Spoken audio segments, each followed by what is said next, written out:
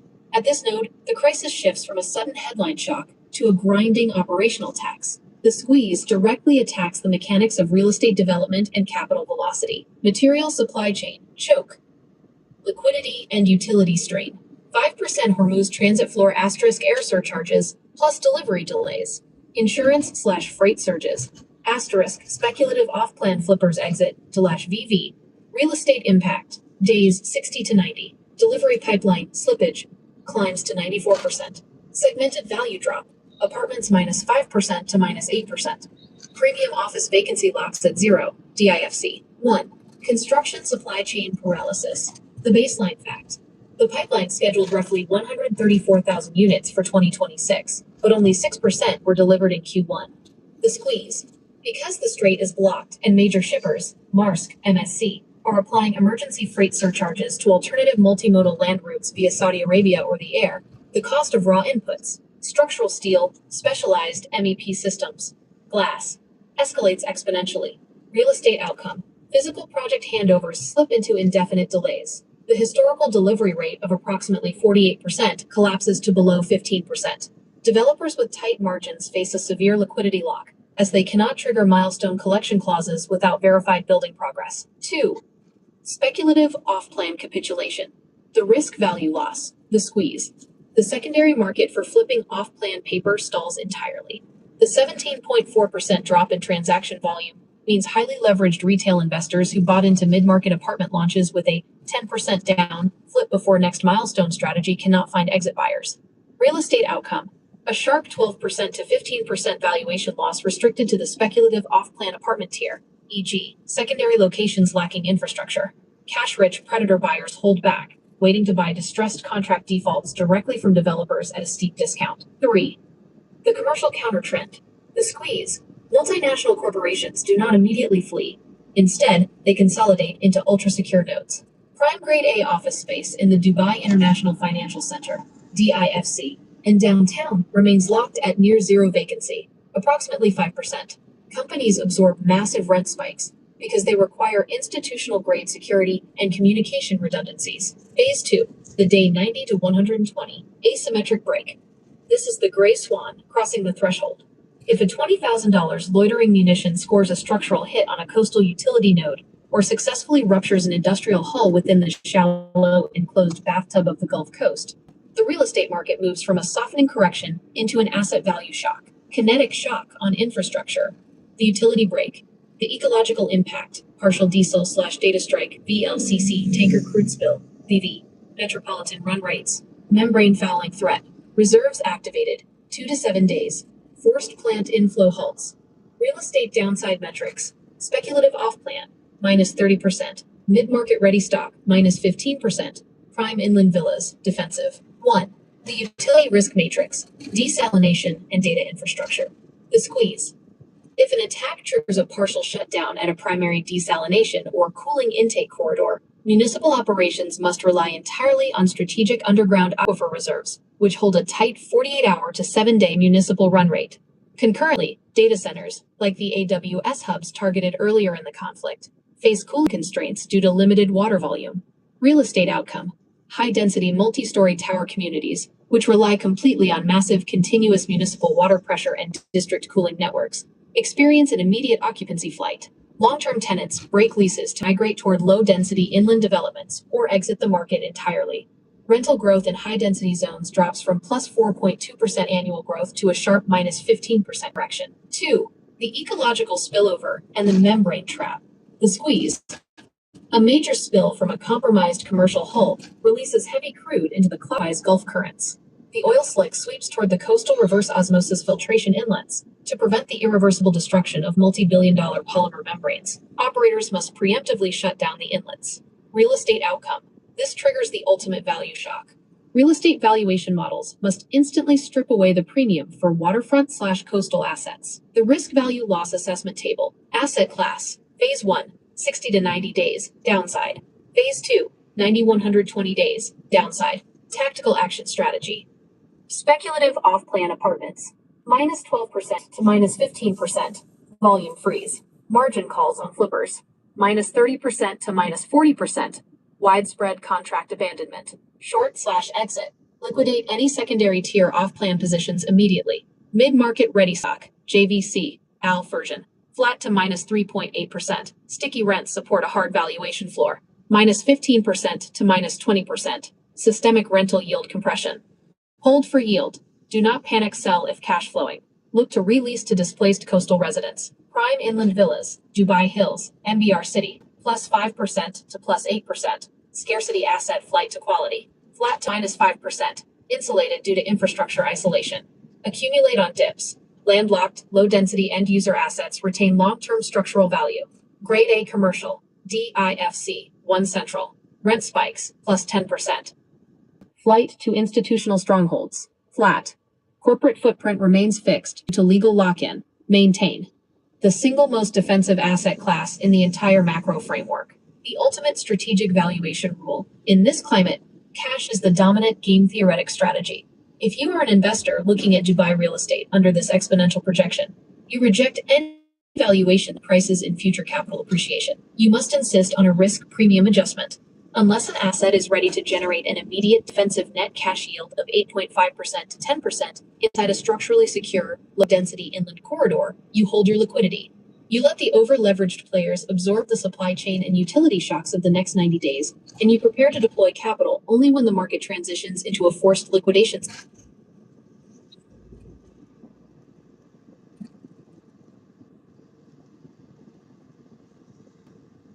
It's just some music.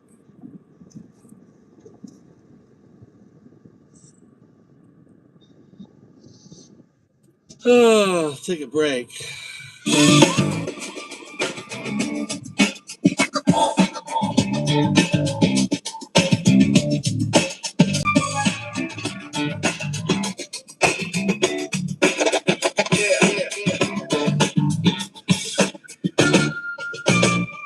Fuck the rabbits and chief with his predator green.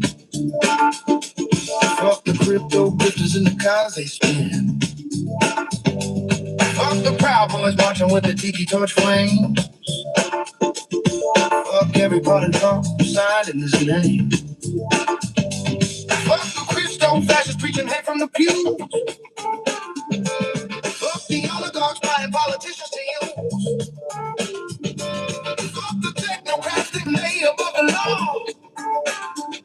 Fuck the right-wing extremists, fuck them all wrong. Fuck Christians, pedo-loving Nazis. Fuck your whole agenda and your fucking atrocities. Fake fuck Christians, pedo-loving Nazis. We coming for the throne, watch it fall.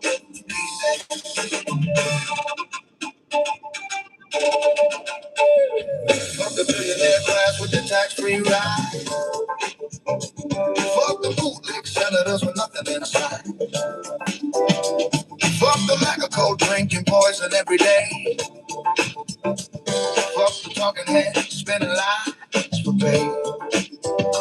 Fuck the border cabs and the cruelty machine. Fuck the Supreme Court crowning a fascist regime. Fuck the silence from cowards who should speak up loud. Fuck every single face in that red hat crowd. Fuck Christians, they don't love it Nazis. Fuck your whole agenda and your fucking atrocity.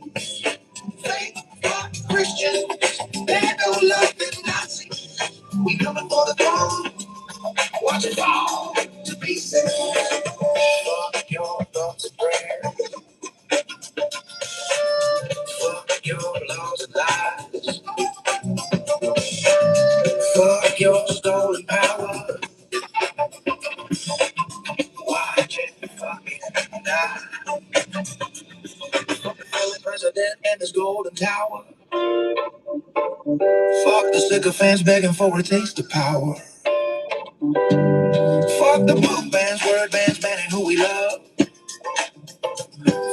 false prophets claiming they speak from above. Money, buying every home. Fuck the propaganda, shut down a home. Fuck the deportation flies, tearing lives apart. Fuck every traitor with a cold head heart. Fake Christian, bad no love and Nazi. Fuck your whole agenda and your fucking atrocity. Fake Christian, bad no love and Nazi. We coming for the throne. Watch it fall to pieces. Fuck them all, fuck them all, fuck them all. Fuck them all, fuck them all, fuck them all.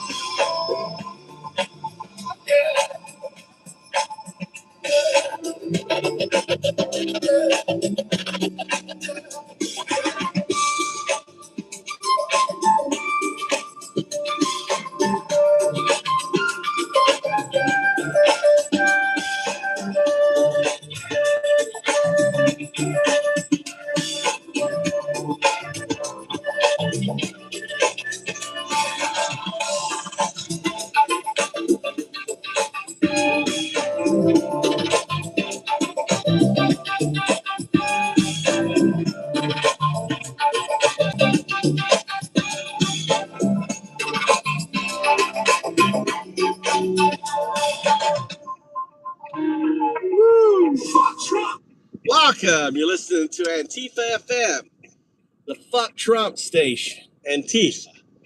This is you listen to Voice of America coming to you from Japan. They got rid of Voice of America, so there's lots of us out there, a lot of expats picking up the slack. So if you want 24/7, Antifa FM, we have a radio station. It's called AntifaFM.com. You can play it. It's royalty free. You can add it to your videos, use it in your streams without any fear of copyright or anything else. Part of the resistance. Play it loud. If you are dealing with ICE agents or anything else, turn it up. How you doing, Avery?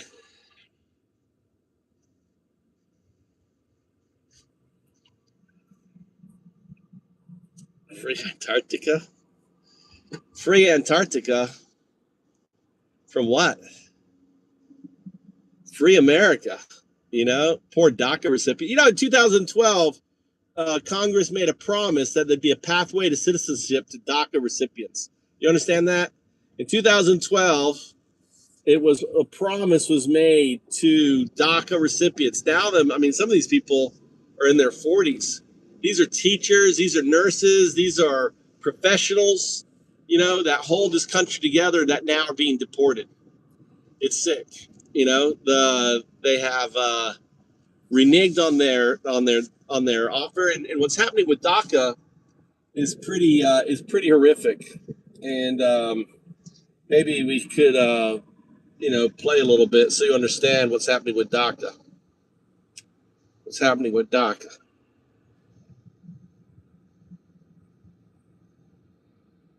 Let's see here. And here,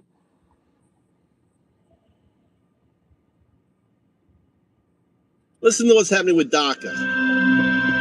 This is the Raid. Raid Exposing podcast. The dark world of America's deportation machine. I'm your host, John Carlos Frey. Welcome to the podcast. There's an issue that keeps coming to my attention that is emblematic of how our immigration system continues to be eroded. Yeah. The system is not being strengthened or being reformed. No. It's actually disappearing. Yeah. In 2012, the United States government made a promise. It said if you were brought to this country as a child, Yep. if you stayed out of trouble, if Yep. you've gone to school or served in the military or contributed to your community, we will not deport you. Nope. We will give you the right to work. We will let you build a life Exactly. here. That program was and is called DACA, Deferred Action for Childhood Arrivals. And for more than a decade, roughly 500,000 people built their entire Deferred action for, what was it? something Americans. What was it called? Out of trouble if you've gone to school or served in the military or contributed to your community. We will not deport you. We will give you the right to work. We will let you build a life here. That program was and is called DACA, Deferred Action for Childhood Arrivals. And for Deferred Action for Childhood Arrivals, right? Deferred Action for Childhood Arrivals. DACA. Deferred Action for Childhood Arrivals. a decade, roughly 500,000 people built their entire lives around it. Today, that promise is being systematically dismantled, piece by piece, quietly, in ways that rarely make the front pages. Let me tell you what's actually happening. Under the Trump administration, DACA recipients have been detained and deported, even with valid status. In a 10-month period in 2025, nearly 300 recipients were detained nationwide, and about 90 were deported. These are not people who slipped through the cracks. These are people that the government had explicitly promised to protect. Exactly. Take the case of Maria de Jesus Estrada Juarez. She arrived in this country from Mexico when she was 15. She had no criminal record. She had no criminal charges. Her DACA status gave her a sense of security and belonging. She went from working at a gas station to becoming an auto insurance broker and then a business owner. She was living exactly the life DACA was designed to make possible. In February 2025, she had an appointment, a routine immigration interview, to adjust her status toward permanent residency. She showed up, she did the right thing. But instead of a routine hearing, she was issued a document stating that she was barred from returning to the United States because she was ordered to be removed. She was 42 years old. She had lived in the United States for nearly 3 decades, and she was deported. She fought back through the courts. A judge ordered the government to facilitate her return, and she made it back. But that's what DACA protection looks like in 2026. You do everything right, you follow every rule, and you get deported. I want to share another case that just happened last week, because this is where it gets even more alarming. The Board of Immigration Appeals, an administrative court within the Justice Department, published a new precedent-setting decision saying that being a DACA recipient is not enough reason to provide relief from deportation. This is a ruling that potentially weakens protections for hundreds of thousands of people overnight. The case centered on Catalina Xochitl Santiago, a prominent activist. She was detained by Customs and Border Protection officers while boarding a domestic flight at the El Paso airport. She was placed in immigration detention until a federal judge granted her release. She's been fighting deportation ever since. The Board of Immigration Appeals sided with government lawyers who argued that an immigration judge had erred by using her DACA status as a reason to terminate her removal proceedings. In plain language, a court just ruled that having DACA does not protect you from being removed from the country. The insidious part of this is that none of this is being announced. No new laws have been passed, Congress has not deliberated, and there's no executive order, there's no press conference. It's happening through administrative courts, through policy memos, through delayed paperwork, quietly, on purpose. The board. Yeah, something that you need to be aware is that the Trump administration basically gutted the immigration judges. So all judges that were pro-DACA, that were pro-Constitution, that followed the rule of law, over 100 immigration judges have been fired and removed. Or maybe over 100. I mean, I know that so there's a shortfall of judges. They don't have enough judges, and they removed all the other ones. And what they're doing now is they're hiring judges that ultimately who are combative against DACA and immigrants. So you can't be a judge now, immigration judge. Plus, I think they're hiring like military, or they're doing other stuff too. Maybe we should delve into that. Right on there.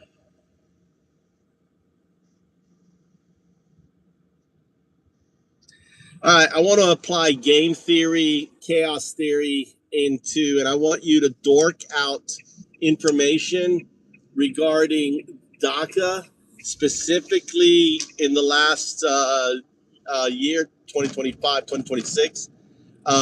explore the decapitation of the immigration judges by the Trump administration, the firings of rights, pro-democracy judges, and the replacement, and specifically the recent actions against DACA recipients, where they're saying now, after 2012, they said that DACA is a pathway to citizen for children that came in, and now they're saying it's not because of that one activist. They're effectively attacking DACA. Can you deep dive, Gork, into the documentations for all this and give an overview?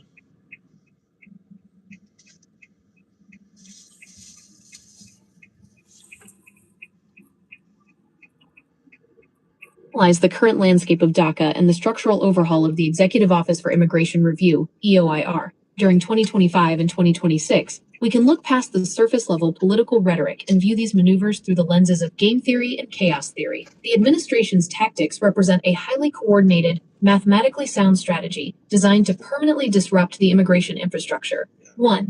Game theory. The institutional purge of immigration judges. In game theory, the administration is playing an asymmetric game of attrition against the career civil service and the immigration bar.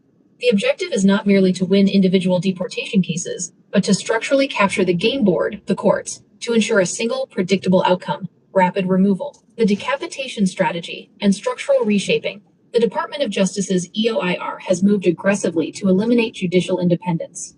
The body count. Over 113 immigration judges, IJs, were fired or forced out via targeted buyouts and reassignments. In the first quarter of FY 2026 alone, 88 judges left the agency. Systemic attrition. The total permanent IJ Corps, cratered from its FY 2024, peaked down to just 557 judges, a loss of nearly 25% of the experienced bench. The San Francisco clearout. As a stark example of geographic targeting, the San Francisco Immigration Court was functionally systematically dismantled, dropping from 21 judges to just 4, before being shuttered entirely on May 1, 2026. Judges with high asylum granting rates, such as Jeremiah Johnson, were abruptly fired via PDF letters and locked out of their systems mid-afternoon, changing the rules of the game, the temporary judge loophole. To replace the purged career judges, the administration executed a classic game-theoretic rule-writing maneuver.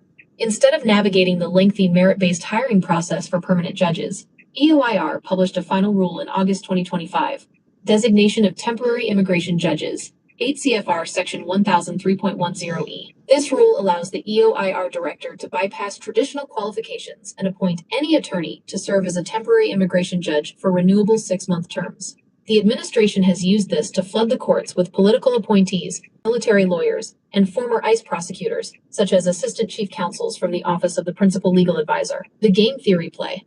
By using renewable 6-month contracts, the administration creates a perfect compliance incentive. A temporary judge knows that if their asylum denial rates do not align with the administration's enforcement benchmarks, their contract simply will not be renewed. The independent judiciary is replaced by an assembly line. 2. Chaos theory. The multi-front assault on DACA, where game theory explains the calculated takeover of the courts. Chaos theory, specifically the concept of deterministic chaos and the butterfly effect, explains the current legal state of DACA. In chaos theory, a tiny variation in initial conditions can completely destabilize a massive, complex system. In the context of DACA, that butterfly flapping its wings is a single federal jurist, U.S. District Judge Andrew Hanen of the Southern District of Texas. The bifurcation cascade. Texas versus United States, 2025-2026. For years, DACA was treated as a monolithic program. You either had the whole package, protection from deportation plus a work permit plus lawful presence, or you didn't. However, a major ruling by the Fifth Circuit Court of Appeals fractured this system into a state of chaotic complexity. The Fifth Circuit ruled that while the forbearance from deportation is a valid exercise of executive prosecutorial discretion, the components granting work authorization and lawful presence violate the Immigration and Nationality Act, INA. DACA program baseline. Fifth Circuit ruled bifurcation. Forbearance from removal. Benefits / work permits. Valid exercise of discretion. Ruled substantively unlawful. Allowed nationwide. Injunction. Narrowed to Texas. This introduced a highly volatile, geographically fractured reality. The Texas anomaly. The court narrowed the injunction against work permits strictly to Texas because only Texas legally proved injury. Consequently, DACA recipients inside Texas are facing a phased wind down of their work authorizations and driver's licenses, leaving them with only protection from deportation. The nationwide renewal stay for DACA recipients outside of Texas. Renewals for both work permits and deferred action continue to be processed for now, while the federal government is strictly prohibited from approving any new initial applicants anywhere in the country. The attack on the pathway narrative. The administration and restrictionist litigants have used these rulings to legally demolish the political narrative that DACA was an incremental pathway to permanent legal status. By enforcing strict statutory textualism, the courts have reiterated that lawful presence is not lawful status. It does not grant an enforceable right to remain. It is merely a temporary, revocable agreement by the government to look the other way. By severing the work authorization from the deportation protection, the state has degraded DACA from an economic integration tool into a bare-bones, fragile holding pattern. 3. The synthesis, scaffolding, and feedback. It's just, we have a damn thing called the Statue of Liberty. Send us I can't remember. I need to learn Statue of Liberty. Send us your meek. I don't remember what it is. But we have a Statue of Liberty that promotes the whole idea of immigration, that we're a country of immigrants. We're all immigrants in this country. And now we're systematically attacking the very nature of what America stands for. It's pretty sad, especially DACA. There's I don't know what the breakdown of number of DACA. How did I end up in Japan? I followed a dream. Dream came true. All right, that's how I ended up in Japan.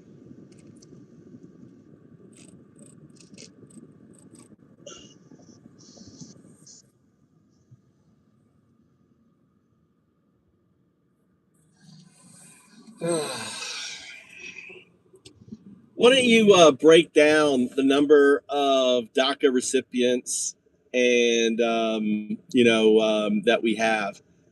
I didn't know that so DACA has been stopped. They're purging, the immigration judges. The other thing that you didn't mention is actually by purging them and not having enough, basically you're creating a pipeline of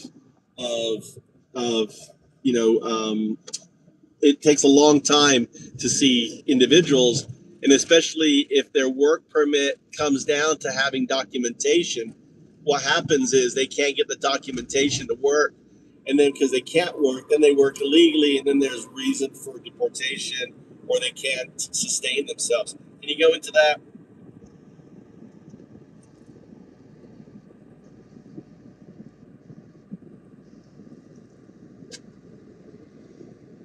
Hit on the exact mechanics of a systemic choke point. What you are describing is a textbook example of a feedback loop in chaos theory. Changing the processing velocity at one point in a system causes a cascading, catastrophic collapse further down the line. By looking at the hard data from 2025 and 2026, we can break down exactly how this administrative chokehold plays out step by step. 1. The raw numbers. The DACA universe in 2026. To understand the scale, we first have to look at the shrinking pool of active DACA recipients. According to the latest data from U.S. Citizenship and Immigration Services, USCIS, the program has hit its lowest enrollment in nearly a decade. Active recipients. As of late 2025, early 2026, the number of active DACA recipients stands at approximately 505,900, down significantly from its peak of nearly 700,000. Geographic clusters. The vast majority reside in two major economic engines: California, approximately 141,470, and Texas, approximately 84,430, followed by Illinois, Florida, and New York. The bar generation. Because federal courts have blocked all initial applications for years, well over 1.5 million young dreamers are completely locked out of the program, turning 18 without any ability to legally work. 2. The choke point feedback loop. Processing delays as an enforcement tool. You pointed out the core vulnerability. DACA is not a permanent status. It is a fragile 2-year lease on legal existence. It requires a valid employment authorization document, EAD, to remain economically viable. Here is how the pipeline is being intentionally choked, creating the exact downward spiral you identified. Systemic choke point pipeline. USCIS. Intentionally delays. DACA EAD renewals, filled down pointing triangle. DACA status and work permit expire, out of status, filled down pointing triangle. Loss of legitimate income / loss of driver's license, filled down pointing triangle. Forced into informal economy, OR, unable to self-sustain. Filled down, pointing triangle. Funneled into purged court system, 3.2 M plus backlog. Filled down, pointing triangle. Fast-tracked deportation, yet temporary judges. Step 1. The processing ghost town. The administration doesn't even need to pass a law to end DACA. They can simply stop doing the paperwork. In the last year, USCIS experienced massive deliberate case completion drops. DACA renewals fell markedly. When a renewal application sits unprocessed past the recipient's expiration date, their lawful presence and work permit evaporate. Step 2. Economic stripping and the driver's license trap. The moment that paper expires, the game forces an immediate structural crisis. Immediate job loss. Under federal law, I-9 verification, employers face severe penalties for employing someone without an active EAD. HR departments are forced to fire DACA recipients whose renewals are delayed. Loss of mobility. In most states, your driver's license is explicitly tied to the expiration date of your immigration documents. Lose your EAD, lose your license. Step 3. The catch-22 of survival, the informal economy. This is where your point about illegal work snaps shut like a trap. If a dreamer has a mortgage, rent, a family, or car payments, they cannot simply press pause on life for 6 to 9 months while USCIS sits on their application. They are forced to make a brutal choice. Enter the informal cash economy to survive. However, working without authorization is an explicit violation of immigration policy and forms a firm statutory basis to deny future immigration relief and fast-track a deportation order. 3. The court backlog matrix. Why the purge matters. You noted that by purging judges and slowing down the process, you create a massive backlog line. As of spring 2026, the total reached a staggering 3,288,186 active pending cases. But here is the twist. The administration is not letting everyone sit in that 3 million person line equally. They are using the purged courts to create a two-tiered speed lane, the stalled lane for rights/asylum seekers. For complex cases where individuals might have a strong legal defense, cases are stretched out for years, keeping people in a state of prolonged legal anxiety. The express lane for trapped recipients. For individuals caught working without authorization, or whose DACA has expired due to processing delays, the newly appointed temporary judges, hired on those precarious 6-month contracts, are fast-tracking hearings. Because these temporary judges are heavily incentivized to meet strict enforcement metrics, the deportation rate in completed cases has hovered around 81% to 82% throughout early 2026. According to data tracked by advocacy groups like Link to FWD.US, ICE has actively stepped up detentions, removing hundreds of DACA recipients who fell out of status due to these exact administrative delays. By combining bureaucratically manufactured delays with a tightly controlled, politically compliant judiciary, the administration has successfully turned the clock against DACA recipients, making time, paperwork, and basic economic survival the ultimate weapons of enforcement. These motherfuckers, dude. You know, it's sick how they're doing it. This has all been played out. You know? It's all been played out. It's pretty sad. All right, let's listen to a song for maybe we'll get the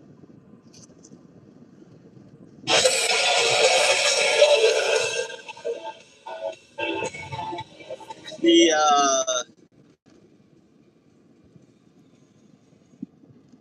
wish to get one of my DACA songs on there.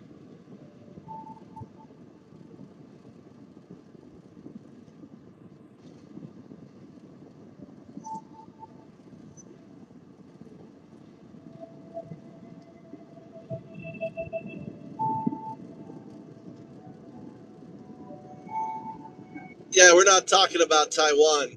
We're not talking about Taiwan. But appreciate bringing up Taiwan. I guess the thing was I was going to tell, the Taiwan was the nobility, right? So the people who went to Taiwan were the nobles of China, and they lost the war against the communists, and they fled to Taiwan. And the whole idea was they would, use Taiwan as a place to come back and retake the country. So back when Taiwan was first met, America said they wouldn't recognize China and that they would only recognize Taiwan as the legitimate government of China, and then, after the revolution. So it's all the blue blood, it's all the royalty, you know, of of China in Taiwan, right?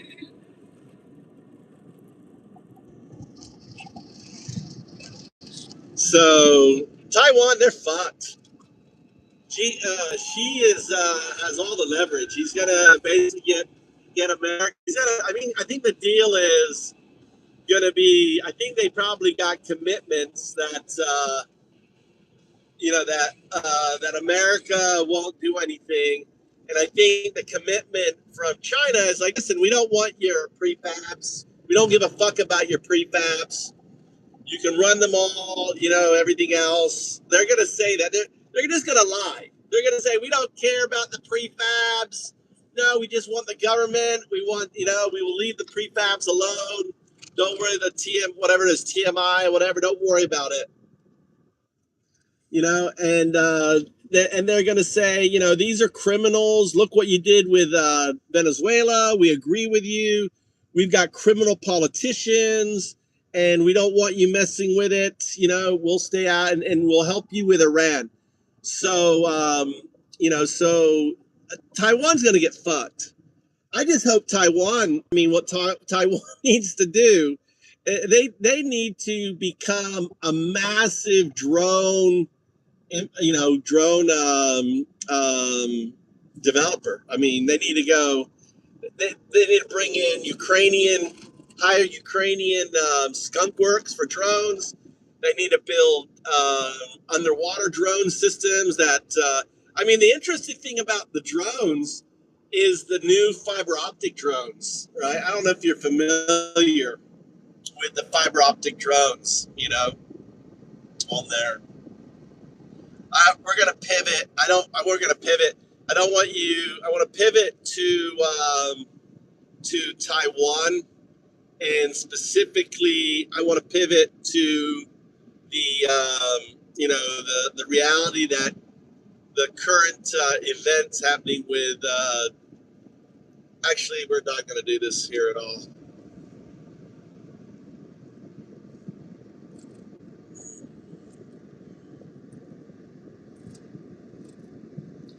All right, we're going to talk about Taiwan.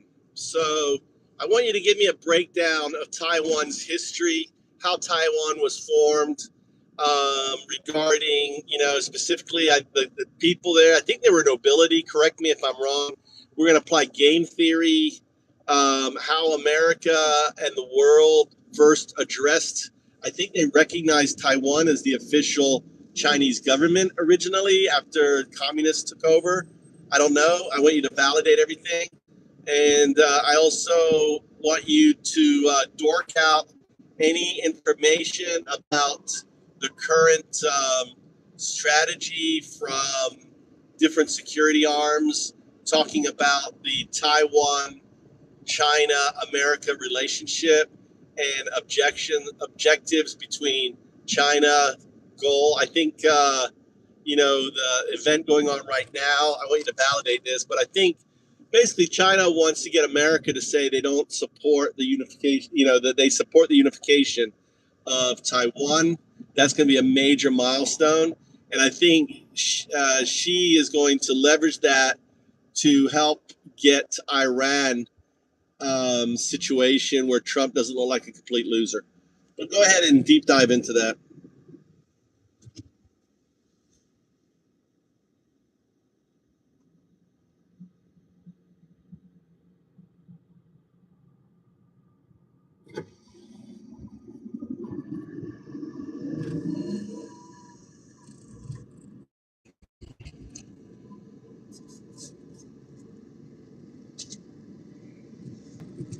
It's dorking. Dorking is my new word, dork.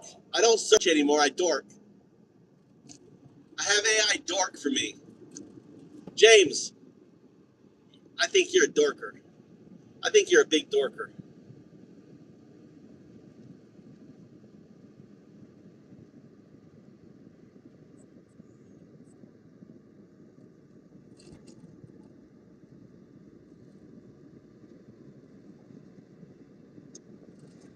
Why am I not getting any sound?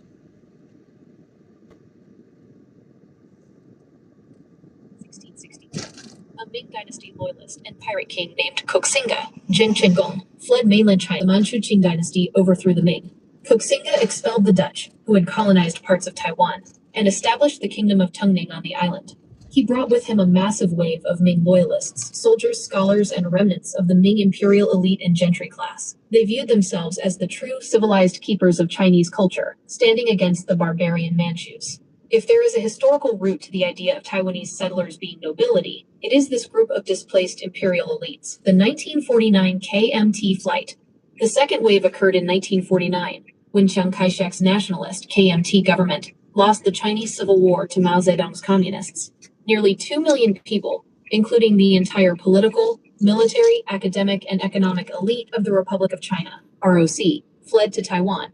While not royalty, they represented the literal ruling class and intelligentsia of pre-communist China. Part 2. The original diplomatic status. Validation. You are completely correct on the history of international recognition. When Chiang Kai-shek fled to Taipei in 1949, his government maintained that the Republic of China, ROC, was still the only legitimate government for all of China, and that the Chinese Communist Party, CCP, in Beijing were illegal insurgents. Western recognition, the United States and the Western world fully validated this. Throughout the 1950s and 1960s, the UN seat for China was held by Taipei, not Beijing.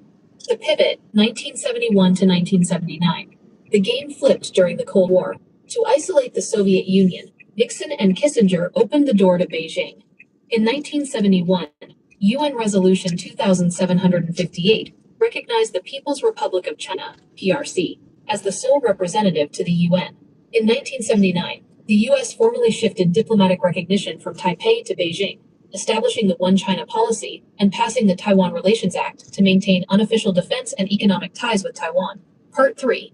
Game Theory and Current Strategic Playbook, May 2026. Let's apply game theory to the current triad, US, China, Taiwan, given the strategic realities of today. The game board, strategic ambiguity as a Nash equilibrium. For decades, the US operated under strategic or explicitly saying it would defend Taiwan, and never saying it wouldn't. This created a dual deterrence. 1. It deterred China from invading, out of fear of US intervention. 2. It deterred Taiwan from declaring formal independence, out of fear of losing US backing. This functioned as a stable Nash equilibrium. Nobody changed their strategy because the status quo was the safest bet for all players. The disruptor, the 2026 return on compute and tariff friction. The Trump administration's transactional approach has altered the game parameters. By tying semiconductor tariffs directly to Taiwanese domestic investment in the US, the February 2026 trade agreement, Washington is forcing Taiwan to reshore manufacturing to meet US demand. The Silicon Shield dilemma. Security arms like the Atlantic Council and CSIS note this is causing a massive trust deficit in Taipei. Taiwan's dominance in advanced chips was its Silicon Shield, the primary reason the US had to protect it.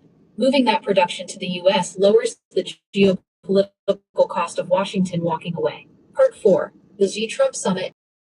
Geopolitical transactional maneuver is remarkably sharp and aligns heavily with the intelligence coming out of the Xi-Trump Summit. The ongoing war involving Iran has drastically altered the US leverage matrix. Security assessments, such as recent reports from CSIS, show that US operations in the Middle East have heavily depleted key stockpiles of long-range precision munitions and interceptors. This creates a textbook two-front game theory dilemma for Washington. US strategic dilemma / hero. Middle East conflict, Indo-Pacific deterrence, requires massive munitions, requires intact stockpiles, and diplomatic off-ramp. To deter PLA Davidson window, the transaction, Taiwan for Iran, China is the largest buyer of Iranian oil and holds unique economic sway over Tehran. Xi Jinping knows that President Trump wants an off-ramp in the Middle East to avoid a protracted inflationary war that damages domestic approval. China's objective, Beijing's ultimate grand prize, is to break US resolve on Taiwan. If China can get the US to soften its stance on arms deliveries or formally state that it will not oppose peaceful unification, it shatters the US network of alliances in the Indo-Pacific. The leverage play, Xi is utilizing China's influence over Iran and the reopening of the Strait of Hormuz as a bargaining chip. The implicit offer, China will help broker an end to the Middle East conflict, allowing Trump a major foreign policy win, in exchange for US concessions on Taiwan. What actually happened at the summit? According to post-summit intelligence readouts, Xi pushed Taiwan to the absolute top of the agenda, sharply criticizing the U.S.'s recent $11 billion arms package. Trump publicly stated that Xi agreed not to supply weapons to Iran and expressed a desire to help stabilize the Strait of Hormuz. However, Secretary of State Marco Rubio and the State Department have scrambled to assert that the U.S. policy of deterrence remains unchanged, deliberately leaving Taiwan out of official U.S. summit readouts to avoid showing weakness. The core tension right now is whether Washington will hold the line on Taiwan's defense or trade pieces of the Silicon Shield for a quick stabilization of global energy corridors. Are there specific security frameworks or military posture updates regarding Taiwan's island defense strategies, like their recent HIMARS deployments, you'd like to dive into next?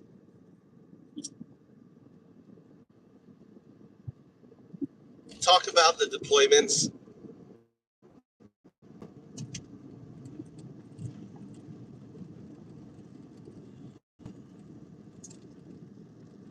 The military deployments on the ground right now are a direct physical reflection of the geopolitical bargaining we just mapped out. The Taiwanese Ministry of National Defense recently overhauled its entire operational architecture, moving away from legacy total warfare stages to a dynamic model split into a regular combat readiness period and a defense operations period. Within this, Taiwan is actively executing what defense analysts call a strategy of erosion, or the asymmetric porcupine strategy, designed to create an absolute dead zone for the People's Liberation Army, PLA, before they can even cross the strait. The chess pieces are moving dynamically right now across two major axes. One, the outer island, HIMARS, Gambit, Penghu and Dongyin. Taiwan's latest, most aggressive deployment involves positioning newly arrived USM-142 HIMARS and domestically produced Thunderbolt 2000 rocket systems onto its critical outlying islands, specifically Penghu and Dongyin, mainland China coast. Less than equals 150 to 160 kilometers greater than Penghu Islands. Less than equals 50 kilometers equals PLA staging. HIMARS. This is a massive tactical shift with immense game theoretic implications. The kinetic reality, armed with Army Tactical Missile Systems, ATACMS, boasting a 300 kilometers range, HIMARS, stationed on Penghu, can directly target PLA amphibious staging ports in Fujian Province, Quanzhou, Xiamen, and Zhangzhou. From Dongyin, they can strike naval bases in Wenzhou and airfields in Fuzhou. The dead zone objective. The explicit goal of this forward deployment is to force the PLA to relocate its frontline aircraft, logistics hubs, and troop concentrations at least 300 kilometers inland to avoid pre-invasion devastation. By pushing China's staging areas back, Taiwan buys invaluable strategic warning time and disrupts Beijing's, quote, quick and decisive fait accompli timeline. The attrition calculus. Militarily, these outer islands are highly vulnerable to being overwhelmed. However, defense planners accept this. The strategy treats forward-deployed HIMARS as a one-time spoiling attack. They will roll out of hardened underground bunkers, fire their payloads to decimate massed Chinese landing fleets before they embark, and accept subsequent destruction in exchange for completely fracturing the initial invasion wave. 2. Main island kill webs and multi-domain denial. On Taiwan proper, the deployment framework has fundamentally shifted toward decentralization and high-tech attrition. Combined arms restructuring. The Taiwan Army has officially redesignated its main armored and mechanized infantry units into independent combined arms brigades. This is explicitly designed for decentralized, highly mobile operations, borrowing lessons from Ukraine, ensuring units can fight autonomously if Beijing successfully jams communications or strikes central command hubs. Drone integration. Taiwan is aggressively rolling out drone systems, integrating thousands of newly acquired and domestically produced surveillance and loitering munitions, like the LTS UAVs, directly into an automated kill web. These low-cost drone swarms act as decentralized sensors, feeding targeting data straight to mobile anti-ship missile trucks hidden in the island's mountainous terrain. The strategic convergence, why this matters to the Z-Trump chessboard. This brings us right back to the Trump-Xi leverage match. The massive $11 billion U.S. arms package, which included 82 additional HIMARS launchers, bringing Taiwan's total planned inventory to 111 systems, and over 500 long-range tactical missiles, is precisely what Xi Jinping tried to freeze during the mid-May summit. Taiwan is rapidly building a physical reality where an invasion becomes mathematically unviable for China without staggering, politically destabilizing losses. Because time is running out for Beijing to prevent Taiwan from fully locking down this porcupine defense, Xi is highly motivated to use his leverage over global energy corridors, Iran/Strait of Hormuz, to force minimizing or reducing these highly lethal hardware deliveries. Would you like to analyze how the current political divide within Taiwan's own legislature, the KMTTPP opposition blocking special defense budgets, systems?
I want you to talk about the new fiber optic spool drones that the Ukrainians have developed, their range, their specifics, and how they've changed the game, and if Taiwan is working on them too.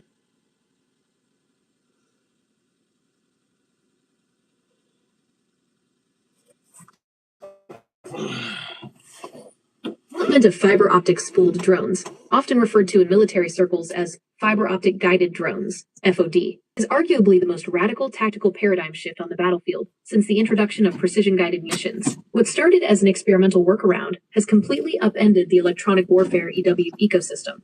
Here is the technical breakdown of how the Ukrainians and Russians have developed this, their jaw-dropping range specs, and how Taiwan is trying to map this technology onto the Taiwan Strait. 1. The tech, how the spool works. Traditional first-person view, FPV drones, rely on radio frequency, RF, signals to transmit the operator's commands and stream video back. If a powerful electronic jammer floods that frequency, the drone loses connection and crashes. A fiber optic drone ignores the airwaves entirely. It carries a specially designed, ultra-lightweight bobbin/spool of fiber optic cable on its underbelly, using custom winding machines like those made by Ukraine's Mechanic Lab, which can spin 20 kilometers of fiber an hour. As the drone flies forward, the cable, which is thinner than a monofin fishing line, smoothly unspools behind it, physically tethering the drone back to the operator's control station. To prevent snapping at high speeds or when taking sharp turns, the fiber is heavily lubricated during the winding process, allowing it to glide out of the spool effortlessly and lay flat across terrain, tree lines, or buildings. Why this dorks out the gate rules? True EW immunity. Because there is no wireless signal, traditional RF jammers, electronic warfare domes, and signal sniffers are 100% useless against it. The only way to stop it is a physical kinetic intercept, like a shotgun array, net, or laser. The zero gouging video feed, wireless drones, lose video clarity when they drop low to the ground, go behind hills, or enter buildings, because the line of sight radio signal gets blocked by obstacles or the curvature of the earth. Fiber optic drones maintain a pristine, high-definition, 4K crystal-clear video feed, even if they are flying through the window of a bunker, deep into a trench network, or behind a mountain. Zero RF footprint. The operator emits zero radio waves while flying. This means enemy electronic intelligence cannot pinpoint the location of the pilot via radio direction finding, completely protecting drone crews from counter-battery artillery strikes. 2. Range and specifications. When these first appeared in mass quantities, such as during the battles in the Kursk region, they had a very limited range of about 5 to 10 kilometers because the weight of the glass fiber reels severely restricted the drone's battery life and payload capacity. However, the mutual innovation cycle has rapidly pushed these boundaries. Standard tactical units. Most field-deployed fiber optic FPV quadcopters carry a 20-kilometer spool. The Ukrainian Deep Strike models, Ukraine's Brave 1 tech cluster, alongside specialized units like the Birds of Magyar, successfully scaled up the platform. They integrated the spools into modified fixed-wing and twin-engine drones, like the Darts and Beta platforms. The current range ceiling. These advanced Ukrainian configurations have pushed the operational strike range to 35 to 40 kilometers, with specialized prototypes testing up to 50 kilometers. At 40 kilometers out, forces operating deep behind the front lines, who previously thought they were entirely safe under heavy electronic warfare umbrellas, are being struck with pinpoint precision by drones they can neither jam nor detect on RF scanners. 3. Is Taiwan working on them? Yes, but with an entirely different strategic framework. Taiwan's defense analysts, working closely with think tanks like the Center for a New American Security, CNAS, and Taiwan's own DSET, Research Institute for Democracy, Society, and Emerging Technology, have spent the last several months heavily debating how to adapt Ukraine's fiber optic lessons. Taiwan is currently undertaking an unprecedented domestic drone surge, aiming to acquire up to 100,000 indigenous, red-free, zero Chinese components drones by 2030. Within this framework, fiber optic development is divided by geography. The problem, the Taiwan Strait, is not the Donbass. A 40-kilometer fiber optic cable works incredibly well over solid ground, fields, and ruined cities. However, the Taiwan Strait is roughly 130 to 180 kilometers wide, characterized by brutal maritime winds, high salt spray, and moving ocean swells. If you try to fly a fiber optic drone across the ocean, the trailing cable will hit the water. The drag of the ocean current pulling on a 30 km string of fiber will instantly snap the cable or pull the drone down into the sea. Therefore, Taiwan's defense ministry has concluded that air-based fiber optic drones have limited applicability for long-range cross-strait anti-ship missions. Taiwan's true fiber optic counter-strategy. Taiwan is shifting this technology into two specific domains where it can win. 1. Uncrewed underwater vehicles, UUVs. Taiwan is prioritizing fiber optic resilience under the water. Tethered UUVs and uncrewed surface vessels, USVs, are being developed to sit discreetly along Taiwan's shallow coastal waters and sandbars. By utilizing physical fiber tethers connected to land-based command hubs, these maritime drones can monitor the strait and track approaching PLA amphibious landing craft, with absolute immunity to China's massive electromagnetic jamming capabilities. 2. Urban porcupine defense. If the PLA successfully makes landfall on Taiwan's beaches, the fight moves into Taiwan's dense, concrete coastal megalopolises. This is where Taiwan intends to deploy Ukrainian-style FOD quadcopters. In an urban environment, China will attempt to completely black out all radio, cellular, and satellite communications. Taiwanese soldiers hidden inside reinforced concrete buildings will be able to launch fiber optic FPVs to strike Chinese armored vehicles navigating city streets, using the pristine video feed to weave around skyscrapers and concrete structures without ever losing connection.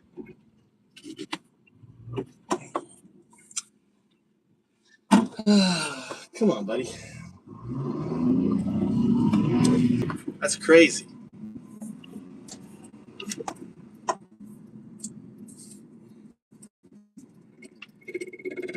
It seems to me, given the sophistication of satellites and stuff, isn't there any way to detect the fiber optic? Is it not like? Is there any way to detect it so you can basically, make it ultra wide, like make it like show up, and then you can trace it back to it? Is there any technology that's doing that?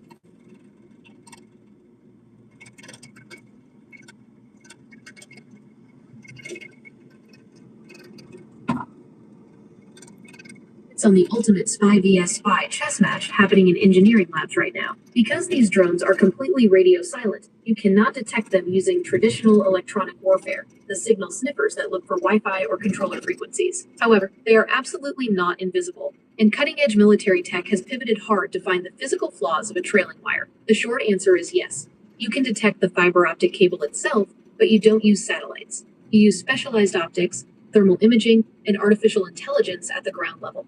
Furthermore, specialized countermeasures are actively being deployed to trace that wire right back to the pilot's face. The technical breakdown reveals how armies are turning the fiber optic spool from a superpower into a vulnerability.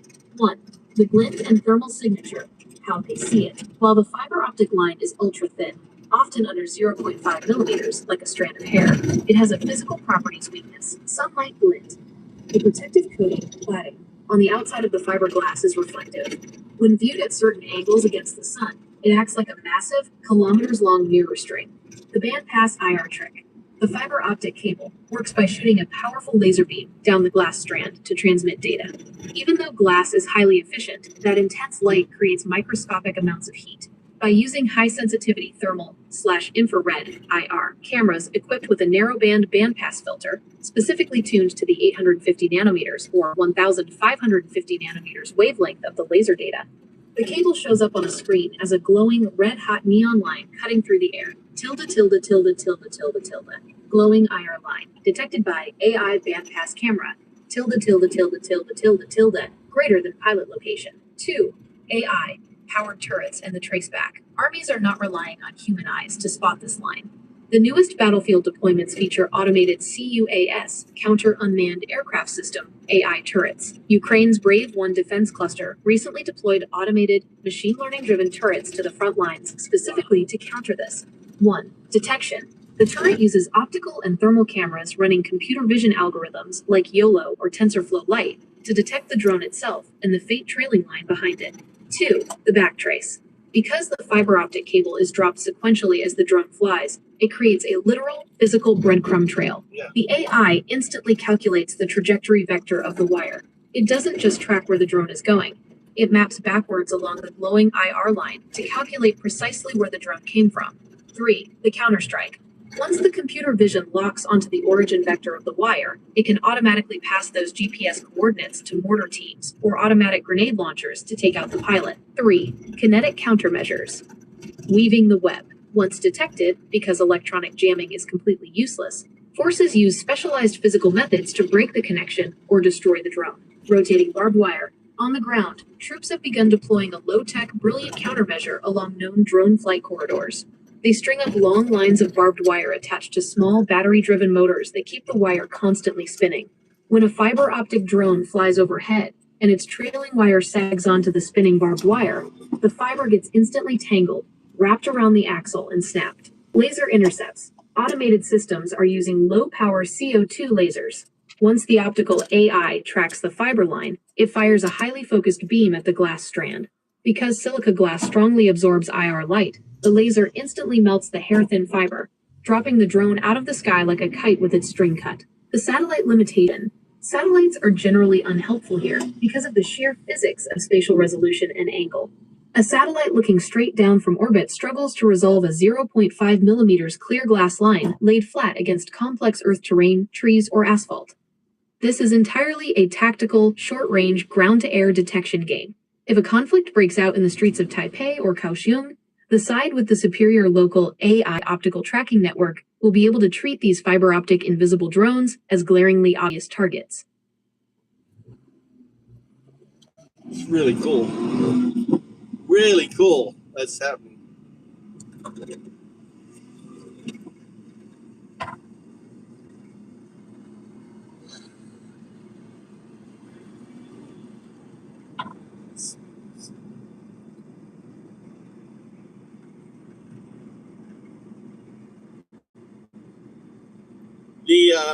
The materials needed to make the fiber optics is the Hormuz Strait blockade, hampering the development of these spools. Are they pretty easy to make?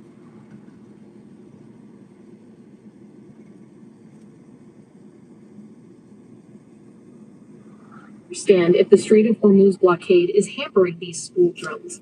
We have to separate the drone itself from the raw materials feeding the global tech supply chain. The short answer is no. The Hormuz blockade is not stopping the creation of these drone spools, but a massive, unrelated global shortage in the exact type of glass needed for them has completely broken the market. 1. The Strait of Hormuz versus the fiber supply chain. The Strait of Hormuz is the world's most critical choke point for crude oil and liquefied natural gas, LNG. It is not, however, a major trade corridor for high-tech photonics, silica preforms, or optical glass. The supply chain for optical fiber is heavily concentrated in the Northern Hemisphere and does not rely on Middle Eastern transit. The kings of fiber. China is the absolute behemoth here, controlling nearly 30% of global exports, followed by the United States, 12%, Mexico, 11%, and Japan. The raw inputs.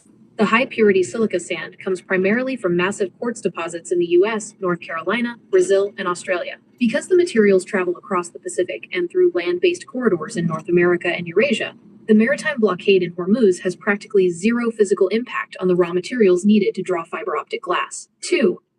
Are they easy to make? The manufacturing choke point. This is where the game gets complicated.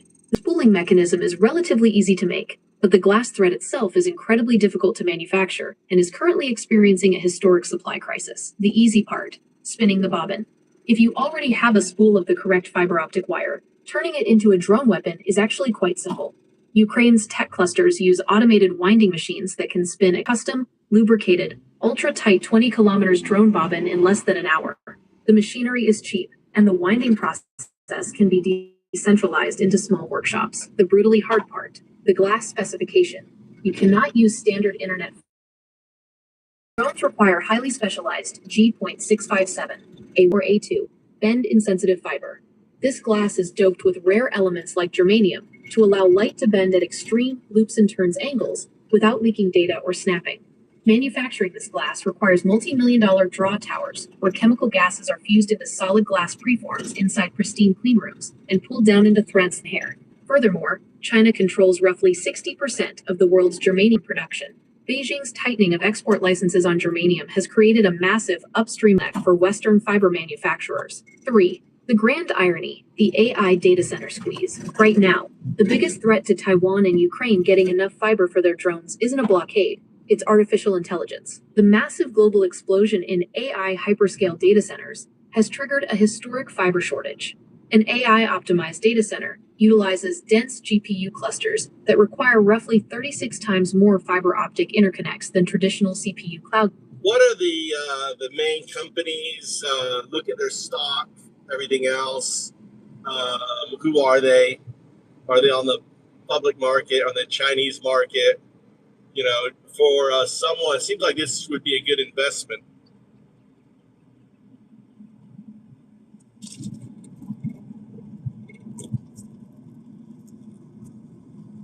Looking at this from an investment thesis, your logic is incredibly sound.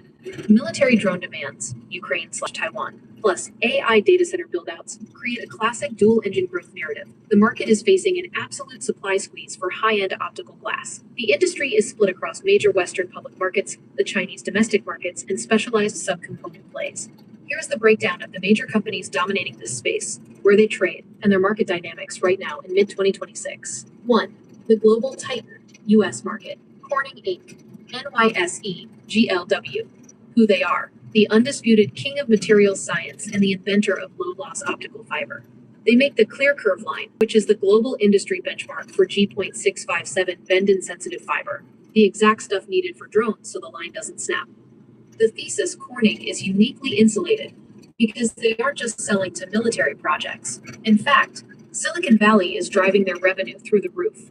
Big tech hyperscalers are laying down billions to secure Corning's factory capacity to link AI GPU clusters. They are highly liquid, a Fortune 500 staple, and the safest pure play on advanced glass preforms. 2. The transceiver and active optics dominators, the US market. If you look slightly down the supply chain at the companies that make the lasers and optical modules that blast the data through the fiber, the 2026 AI boom has turned these stocks into absolute market darlings. Lumentum Holdings Inc., NASDAQ Light, market cap has exploded past $77 billion, and the stock has more than doubled over the last year. They build the high-performance lasers and photonic modules core to advanced optical routing. They were recently added to the NASDAQ 100 index due to massive institutional inflows. Coherent Corp., NYSE, COHR, a $48 billion photonic supplier that recently inked a massive $2 billion R&D partnership with NVIDIA to co-develop next-gen optics technology. Ciena Corp., NYSE, CN, a massive designer of high-performance coherent optics and photonic systems. Wall Street analysts have been aggressively raising earnings estimates for them through 2028. 3. The Chinese giants. Hong Kong/Shanghai markets. China is the largest producer of fiber optic cable by volume, and crucially, they control the supply of germanium, the raw material needed to make glass bend insensitive. Yangtze Optical Fiber and Cable, HKG, 6,869. Shanghai SSE, 601,869. Who they are. Commonly known as YOFC, they are one of the largest optical fiber preform and cable manufacturers in the world. The thesis. If you want a direct play on China's domestic drone supply chain and its exports to non-aligned nations, YOFC is the epicenter. Because they are based in Wuhan, they face zero raw material shortages from China's mineral export restrictions. However, as a Chinese stock, they carry geopolitical risk if Western sanctions tighten over Taiwan. 4. The international infrastructure heavyweights. EU/Japan markets. If you want stable, massive industrial giants that handle both the drawing of fiber and heavy maritime/underground cabling, Prysmian Group, BIT, PRI, Milan Stock Exchange. Based in Italy, Prysmian is the world's largest cable manufacturer. They have been aggressively expanding their high-density fiber capacities in Western Europe and North America. The Japanese trio, Furukawa Electric, TYO 5801, Sumitomo Electric, TYO 5802, and Fujikura Limited, TYO 5803. These three Tokyo-listed conglomerates are masters of high-purity glass fabrication. Furukawa also owns OFS Vitel, a major U.S.-based fiber producer, giving them deep penetration into Western defense and commercial markets. The retail investment play. If you are looking for immediate exposure on standard U.S. brokerages, the trend vectors favor looking closely at Corning, GLW for the physical glass bottleneck, or Lumentum, LIT, and Coherent, COHR, for the high-end photonic systems powering the data through the glass. Would you like to look deep? All right, I'm about to go up the mountain. About to lose connection here. So headed up the mountain. I'm planting a tree and I'm planting wasabi. I'm creating a wasabi farm on my mountain. So I am transplanting wasabi up here.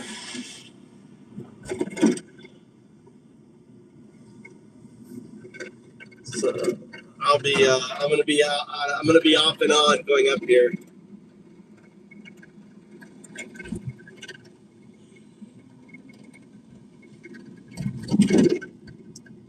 Beautiful day here. It's like 30 degrees, really hot.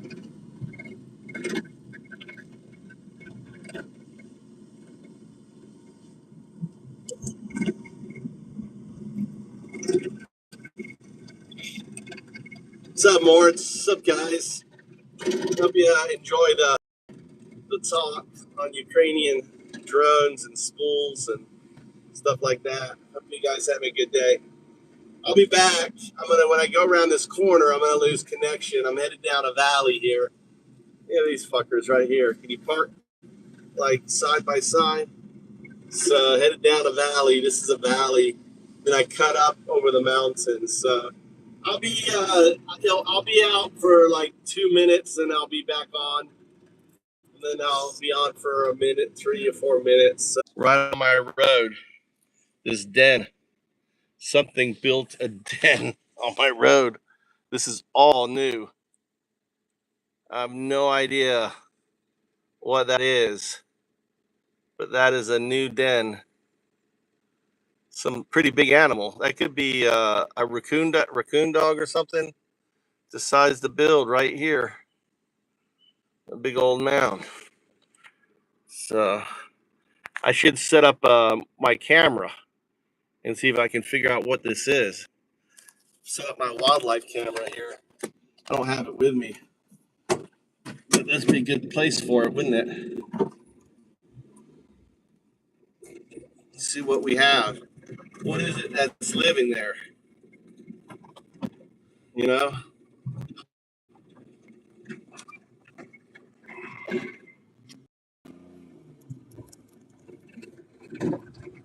That's new. New little home for some animal. Making a home right on the road.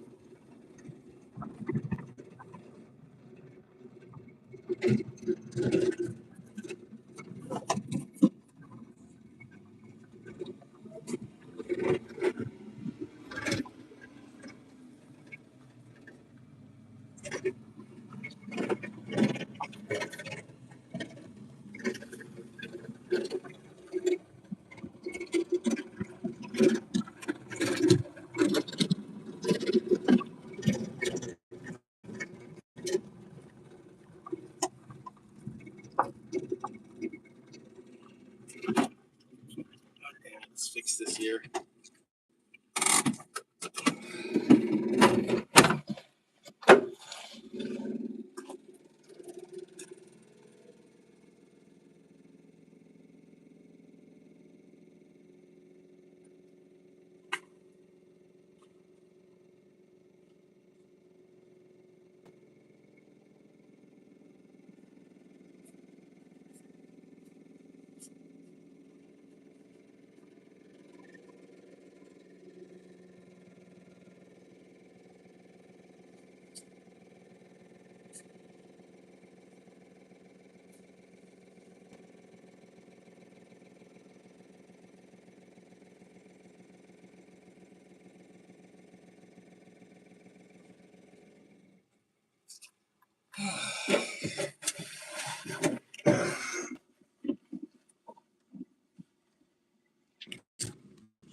The inside, riding on the outside. Can't hide what decomposition's gonna do. Now I lay me down to sleep. I pray the Reaper comes to me. And if he dies before I wake, I really hope the news ain't fake.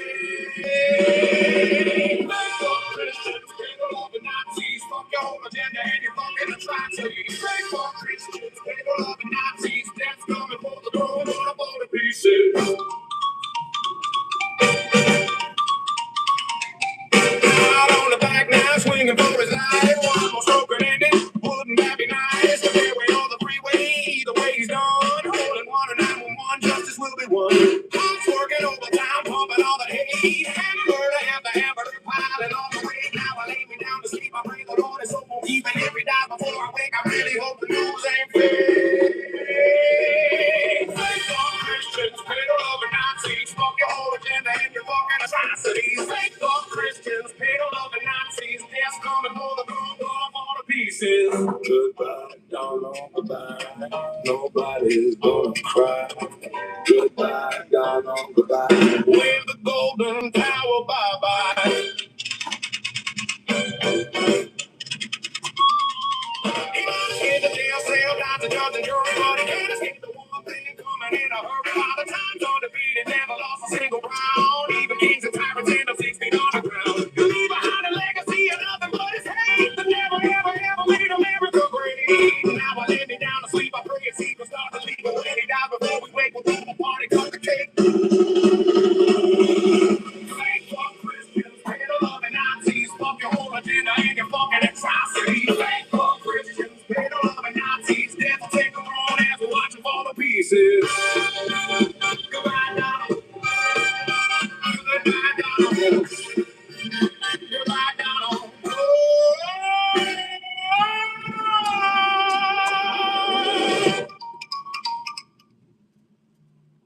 PK. Nani? Up in the mountain, Nande. We would have got to the Colombian restaurant tonight. All right, well, I'm just going, I don't know, in an hour or two. What?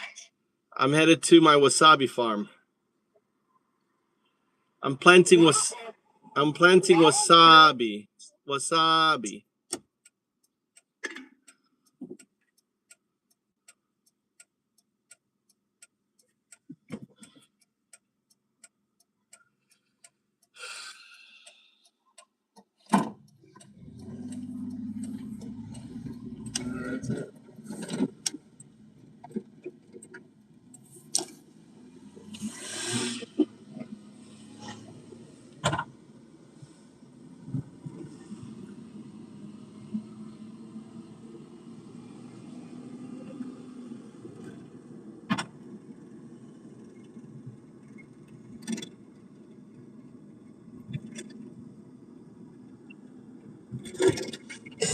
Hiding behind the cross while they drag us to our knees. Faithful Christians, Peter loving Nazis. Flag is burning America down in the power of the disease. He pardons the criminals who wear his colors proud. Cause the Proud Boys find people in front of the cheering crowd. Lock them up if they don't know how to do. They quote the Bible, twist and cherry pick the hate. Love our neighbor unless they're brown or coming through the gate.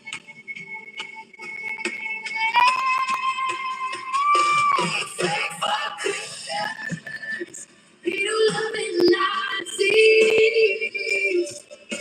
Hiding behind the cross while they drag us to our knees. Faithful Christians, Peter loving Nazis. Like us burning America down, the cloud of the disease. Lights and shadows waiting workplace at dawn. Words vanishing like ghosts, families ripped and torn. Trumps on stage ranting about invaders and crime, while his own pocket's full of predators doing hard time. Project 2025, the blueprint for him. Turn the clock back 100 years, call it making America great again. They pray on Sunday morning, then lie through Monday night, claim God's on their side while they strip away our rights. Oh, it's fake for Christians, you loving Nazis, hiding behind the cross while they drag us to our knees. Fake for Christians, you loving Nazis.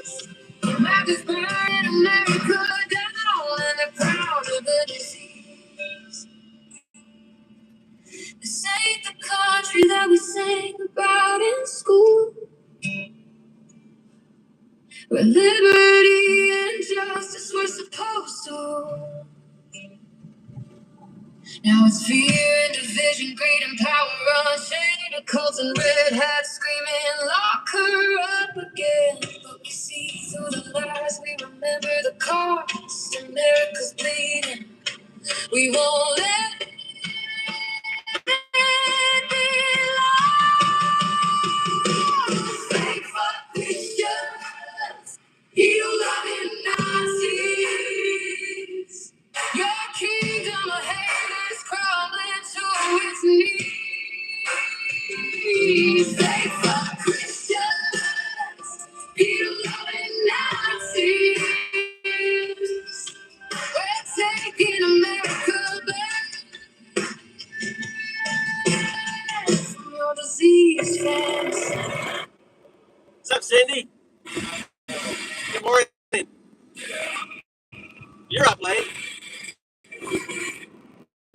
Fuck all of them. Every single one. Fuck the racists, with this predator grab. Fuck the cryptocurrencies and the cons they spend. Fuck the Proud Boys marching with the tiki torch flames. Fuck every part of Trump's son in his name. Fuck the crystal fascists preaching it from the pew. Fuck the oligarchs, my politicians. Fuck the technocrats thinking they above the law. Fuck the right-wing extremists. Fuck them all. Fuck Christian, you loving Nazis. Fuck y'all today. You fucking atrocity. Fuck Christian, you loving Nazis. We can play for the throne.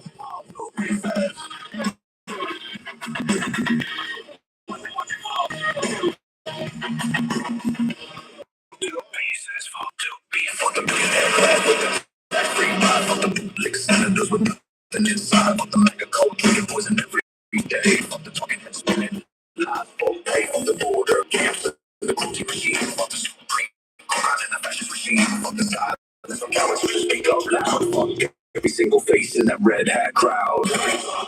You don't love it, Nazis. Fuck y'all today. Fucking atrocity. Fuck Christian. You don't love it, Nazis. We coming for the throne. What you all do, peace. All do peace. All do pieces. Fuck your thoughts and prayers. Fuck your laws and lies. Fuck your stolen power. Watch it fucking die. Fuck the fella president and his golden power. Fuck the sycophants begging for a taste of power. Fuck the book bands, word bands banning who we love. Fuck the false prophets claiming they speak from above. Fuck the dark money buying every vote. Fuck the propaganda shove down our throat. Fuck the deportation fights tearing lives apart. Fuck every traitor with a cold dead heart. Fuck Christian, the loving Nazis. Fuck your whole today. Fucking atrocity. Like fuck Christian, the loving Nazis. We coming for the throne. All do pieces.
I planted my wasabi in my little farm. I'm trying to start. See if it takes.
Really?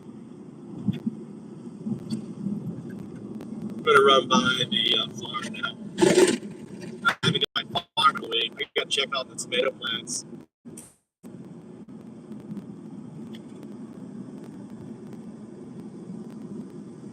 How beautiful it is. Rice fields.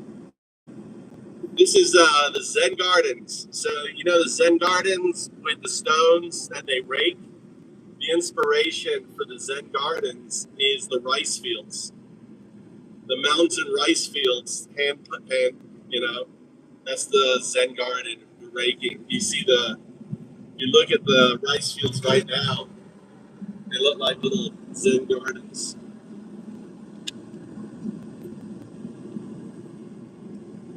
This is my turn.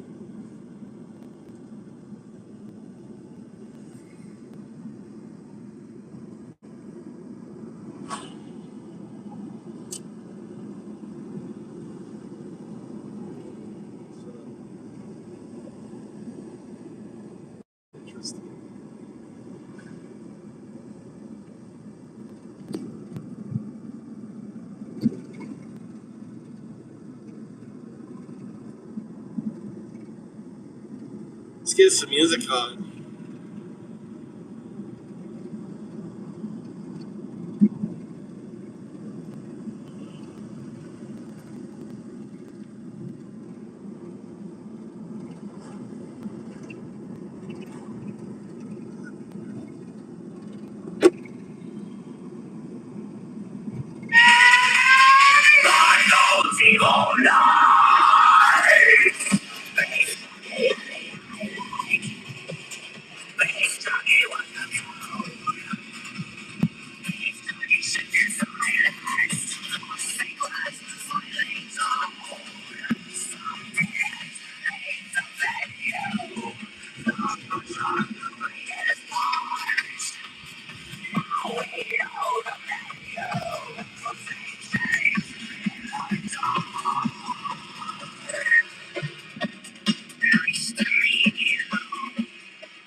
What's up, Crypto? Welcome to Epstein's Island.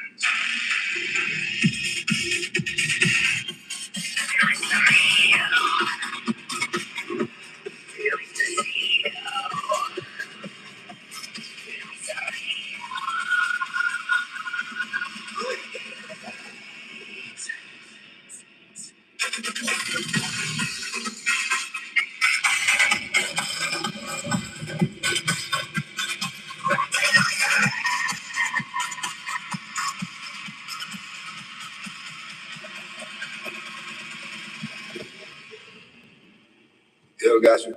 Let's crank this up to straight YGFET and it that raw West Coast bench. Repetitive chin hooks that hit like fists versus slicing through the bullshit with zero chill. We're talking fake fuck Christian Cato loving Nazi as the ultimate diss track on hypocrite.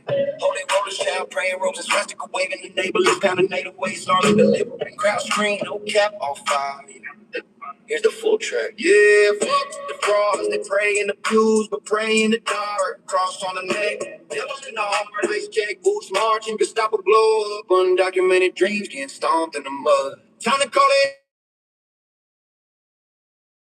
Fake fuck Christian, fuck pedal loving eyes, burn it down. Copper in the pulpit, time to expose a gang. Fuck Christian, pedal loving eyes. We ain't praying no more, we rise and we crash, yeah. Yo, collar popping preacher with the devil's grin, sermon on Sunday, sins on the weekend spin. Catching little lambs while the choir sings hallelujah. They're tweeting about borders of border collie heard of ice road deep, bands black as midnight rain, snatching mamas at dawn, leaving babies in the shade. You pull Leviticus, but love Leviticus lies. Potato paradise behind them stained glass eyes. Nazi flags waving at the mega church rally. Build a wall chance while they building body tally. Undocumented sweat built your golden steeple. Now you call them demons, man, it's straight up evil. Fuck your tax breaks, fuck your holy water from where the flood coming, your arcs get strong. Fake fuck Christian, pedo loving Nazi. Hide behind the Bible, but your soul's getting flashed. Fake fuck Christian, pedo loving Nazi. Raised on the borders, kids in the trash. Fake fuck Christian, pedo loving Nazi.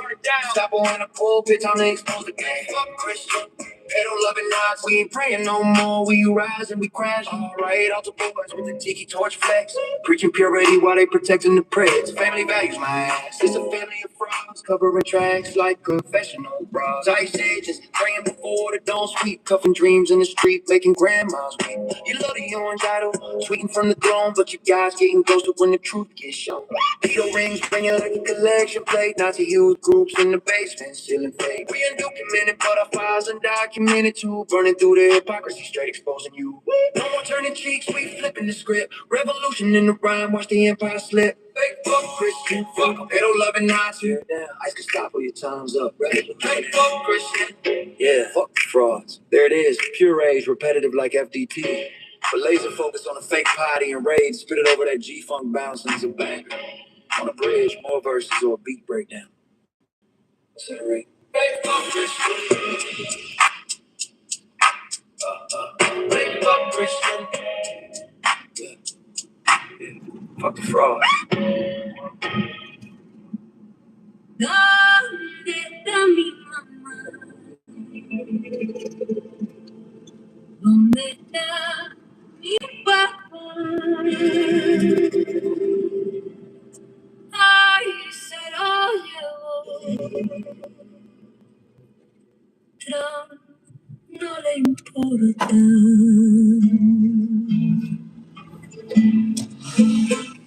Llegaron a Alba, tumbaron la puerta, se llevaron a mamá sin ninguna oferta. Papá trabajó duro todos los días, ahora está en una celda, 1000 millas vacías. Los niños lloran en jaulas de acero, el sueño americano no vale un centavo. Christians, they don't love you Nazis. Fuck your whole agenda and your fucking atrocities. Christians, they don't love you Nazis. We're coming for the throne, watching fall to pieces. Se congelaron en una van fronteriza, murieron por un sueño en tierra prometiza. Stephen Miller sonrió, firmó otro papel, separando familias con su piel de hiel. El predicador dice que Dios está con ellos, pero Jesús fue refugiado huyendo de los sellos. Christians, pero loving Nazis, but your whole agenda and your fucking atrocities. Christians, pero loving Nazis, we coming for the throne, watching how to pieces. Nadie es ilegal en tierra robada, ningún niño en jaula por mano dorada. Nos llaman criminales por querer vivir, pero ¿quién es criminal? Que empezó a herir, piscando esto termine. Y bailar el tirano, seguiremos de pie, tomados de pero los nazis.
Just dying on the hill. They're fucking destroying America.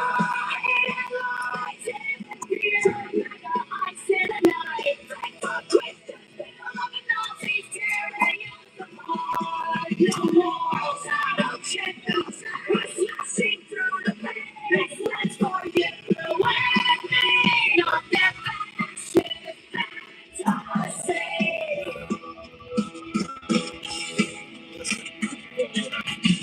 Building towers, greedy scum, crushing us till we go numb. Borders closed, minds shut tight, feeding poison every night. Mega goons in the streets, bleeding hearts with their feet, promising gold, liberation, turning blood against brother. That's it. They're fucking destroying America. Lies and fear. Lies in the night. Fake fuck Christians. Never loving Nazis. Tearing us apart. No walls. No chains. See through the pain. This works for you and me. Not their fancy. Fantasy.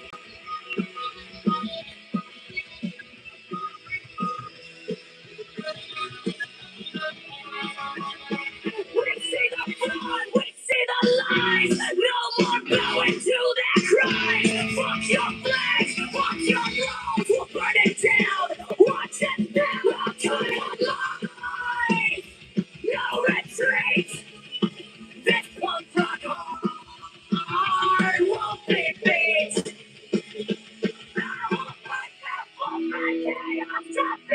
They're fucking destroying America. Something like ice in the night. Christians, Nazis tearing us apart. No silence, no shame. We're taking our name. This place we set it free from their twisted legacy. Like you, like you, like you, like you, like you.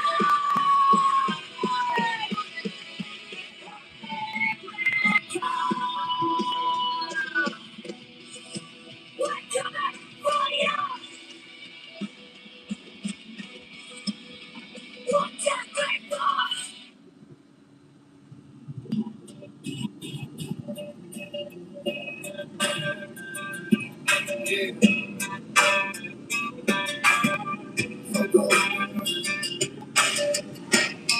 Every single one. Fuck the rapists and cheese with his predator grin. Fuck the crypto grifters and the cause they spit. Fuck the Proud Boys marching with their tiki torch flames. Fuck every part in Trump sign in his name. Fuck the crystal fascists preaching hate from the pews. Fuck the oligarchs buying politicians to use. Fuck the Democrats thinking they above the law. Fuck the right-wing extremists. Fuck them all wrong. Hey, fuck Christians, hell loving Nazis. Fuck your whole agenda. Fuck the atrocity. Fuck Christians, hell loving Nazis. They're coming for the throne. Watch it fall to pieces. Fuck the billionaire class with their tax-free ride. Fuck the board senators with nothing inside. Fuck the MAGA cult drinking poison every day. Fuck the talking heads spinning lies for pay. Fuck the border camp. 今すぐ予約して最高級のサービスをお楽しみください。一口2万円、丸投げ、ほったらかしで不動産運用ができるクラウドファンディング型不動産投資。This trip that the Silicon Valley CEOs took to China with Trump must have been a nightmare for them. And it must have taught them fundamentally just how far we are from the world that made Silicon Valley possible. I'm Jake Ward. This is the Rip Current. We look at the big invisible forces that shape our lives. So if you don't know, the CEOs of about a dozen major companies went with Trump to meet Xi Jinping in China this week. And I heard one person describe it as him bringing with him some emotional support CEOs, which I thought was hilarious. Basically, he, wanted, I guess, this sort of entourage of big American business names to kind of show up with him, probably figuring that Xi would be surrounded by a big entourage as well. And his entourage even wound up including Jensen Huang, the CEO of NVIDIA, only because Trump at the last minute called him and got him to commit to coming. He wasn't even on the list. They had to stop in Alaska to get him, which I think is hilarious. It's like stopping to pick up somebody's little brother on the way to the bowling alley.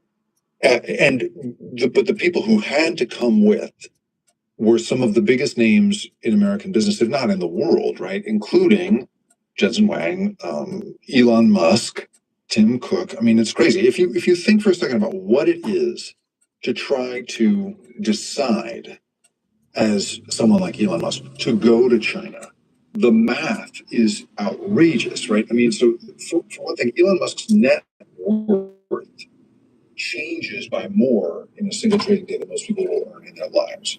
Now, I'm not saying here that his time is valuable because I consider it valuable, but his time is just, as a matter of math, incredibly valuable.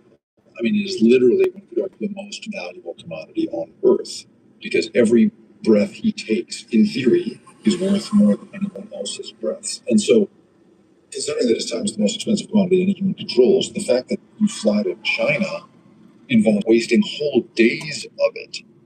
And as a CEO whose companies, are critical to the functioning of the U.S. government in many ways and all sorts of national infrastructure that's been privatized, it isn't just a question of time or money, right? It's a question of it's not just advanced teams, it's not device protocol, a national security event.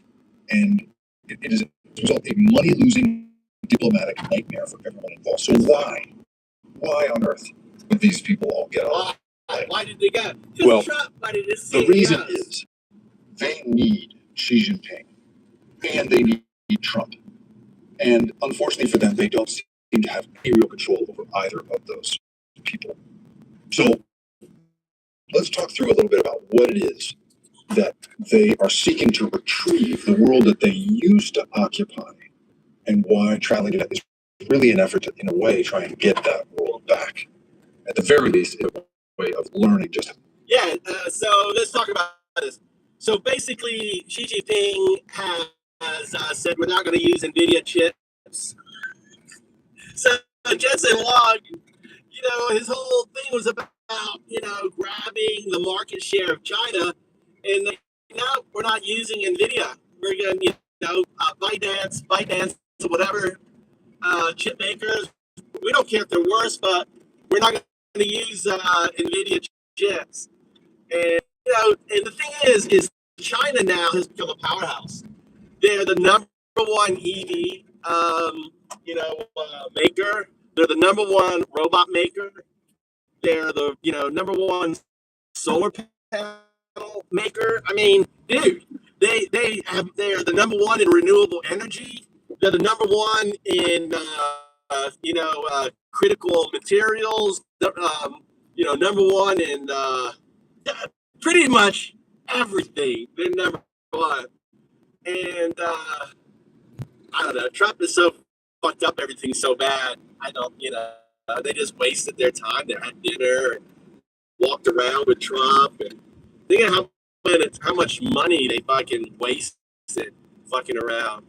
Yeah, he needed his CEO support, blanket. It was like his little bicky. Trump had his little CEO bicky. I got my CEOs with me. Look how great I am. Look how much money these people are. He was just trying to impress Xi, and they don't care. She doesn't give a fuck, dude. She knows we're fucked. We're fucked. America's fucked. There is no going back. We are fucked. The golden years are gone. Make America great again. It's, it's fucked. So.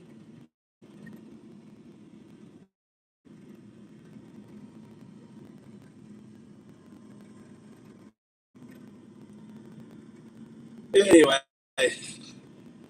yeah, everything he touches fucking destroys. He does. So let's this guy. This guy's super smart. We are in that world. So back in 2001, China joined the World Trade Organization, and this was during the Clinton administration, which had backed this deal, and this deal to bring China in utterly transformed global business. There were champagnes and foods and others, in the in the halls of American technology companies. These folks were psyched because the whole promise was mutual benefit through interconnection. We're going to have open markets. We're going to have shared infrastructure. We're going to have growth. And the thing is, the companies that are now known as big tech at that time either didn't exist or were barely large enough to even understand what this was about to do for them. But the thing is, the WTO and China's particular walking into it created the platforms and the supply chains and the chip architectures and all the stuff that made them the perfect business of their moment. That world It's gone. is over now. It's gone. Last about 20 years. But when that plane touched down in Beijing, it was in a whole different world. Gone is the fist pumping and the champagne. Yeah. What these guys are trying to do is get back to those sorts of conditions because those conditions made these companies possible. So a couple of things people to just mention here. There's a funny one thing I just noticed is there's only two women on the trip. One of them is the president of Citi, and then Dinah Powell McCormick, who's the new president of Meta. She is there, and it's notable that she's there in place of Mark Zuckerberg, who once upon a time was so fired up about China, was so desperate to get his products into China that he connived this whole situation in which he was going to go and speak to Xi Jinping and offer him the opportunity to name his son for him, name Zuckerberg's son. And she famously said, "No, thank you. It's a weird offer." He didn't say weird offer. He said, "No, thank you." So the pilgrimage to China, the American sort of uber capitalist pilgrimage to China, is a very How weird is that? So How weird is that? Zuckerberg was going to go to China and have Xi name his son, and she goes, "Oh, no, thank you." I wonder if I can drive this. I wonder if this is going to break. I wonder if it's going to break here. It's going to break.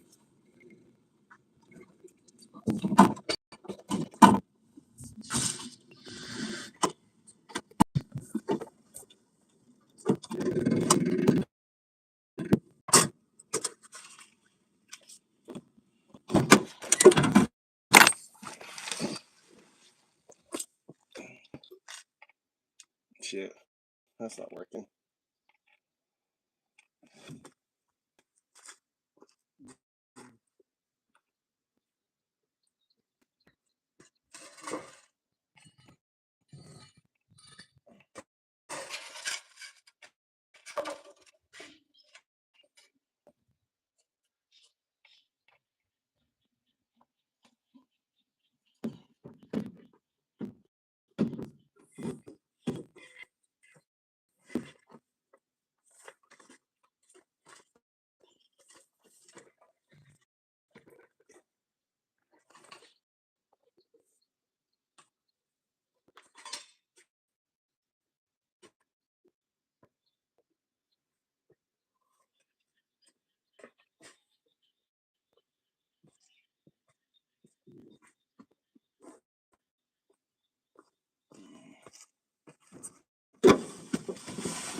This is not. I'm not really on this thing.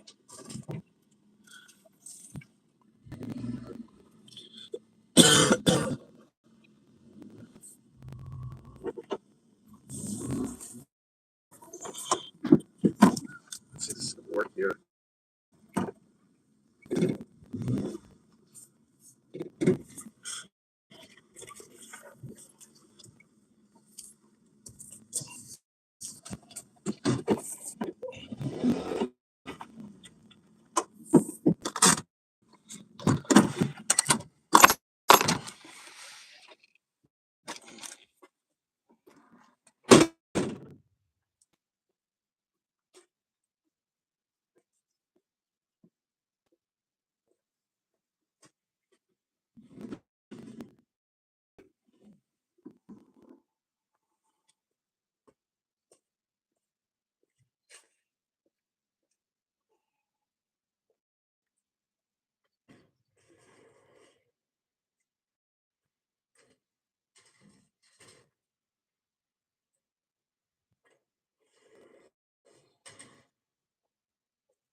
And you would think, based on what was said publicly by Xi Jinping, that this was all going to be sort of good news for these American companies. He said, according to the state news agency, that China's door would, quote, open wider, and that U.S. companies are, quote, deeply involved in China's reform and opening up, and both sides have benefited. Okay, that's very gracious, nice way of putting it, but it absolutely fails to describe the situation these CEOs are all in. And that's because the people who flew Beijing are not looking just to expand their business in China. They're just trying to keep from losing it, fundamentally. So let's talk about Tim Cook first, because this is the guy who I think probably has the most agita, the most painful stomach ulcers of anybody. He's got the toughest thing. He's on his way out the door, right? He's announced his retirement, so perhaps he's just. I don't get the vibe that Tim Cook is a relaxing kind of guy. I don't think he does a lot of like dead man walking. I don't think he does a lot of empty suit stuff at the end of his time there. He's trying to go out big, as all good CEOs would. And the problem is the whole of Apple's success, which obviously you can chalk up to many things. It's innovation, the product design, the rest of that. The reason that company is as profitable as it is entirely Because of China. Yeah. China is according to Forbes, their Apple is second only to Ford in terms of the companies with the most competitive exposure to China. Because an estimated 9 of 10 iPhones are made either in China or Taiwan. And nearly half of the 200 suppliers to Apple are in China.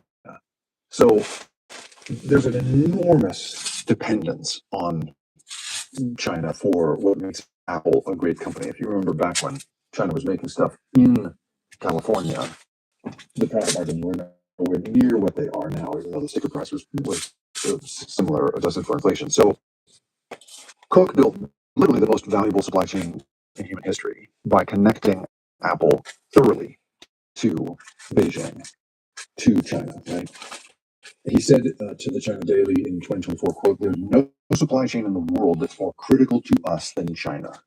And that's why he's got to take this trip. He's got to go there to kiss the ring. Keep this relationship going. He is trying to rearrange the supply chain to make it such that Vietnam or India can step in for some of this capacity. But the relationship with China has not materially changed yet. So he's got to do multiple things on this trip, right?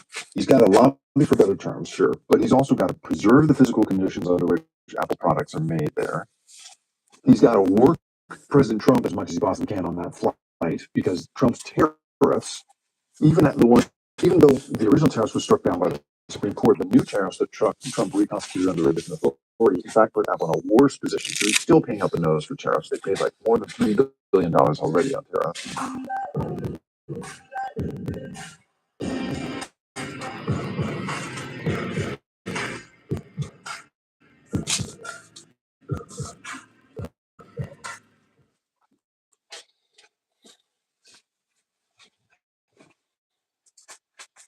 Native of an English-speaking expat living in Japan, and you're looking for a new online career that No, I'm not looking for any career. He's also presumably there to try to keep Trump from somehow angering Xi Jinping so much that Xi somehow like takes it out on Apple, for instance. Because I mean, if Beijing wanted to make Apple's situation impossible, right, it could harass Foxconn, it could put all these regulatory restrictions on. I'm getting off. Exporting Earth jet components, like all this stuff, could absolutely be ruinous to Apple's current way of doing business. Cook knows this. Xi Jinping knows this. I'm not convinced that Trump knows this, but he certainly could have a material effect on this. So all of this is an enormous difficulty, okay? Then there's Jensen Huang, right? Again, he got picked up at the last minute in Alaska. I don't know what vacation he was on that he got pulled out of. It must have been a bummer for him. But anyway, he's not as wholly dependent on China as Tim Cook is, but I don't think he got a lot of sleep on that flight. I mean, so in its most recent full fiscal year, NVIDIA got about $17 billion in revenue from China, against total company revenue of about $130 billion.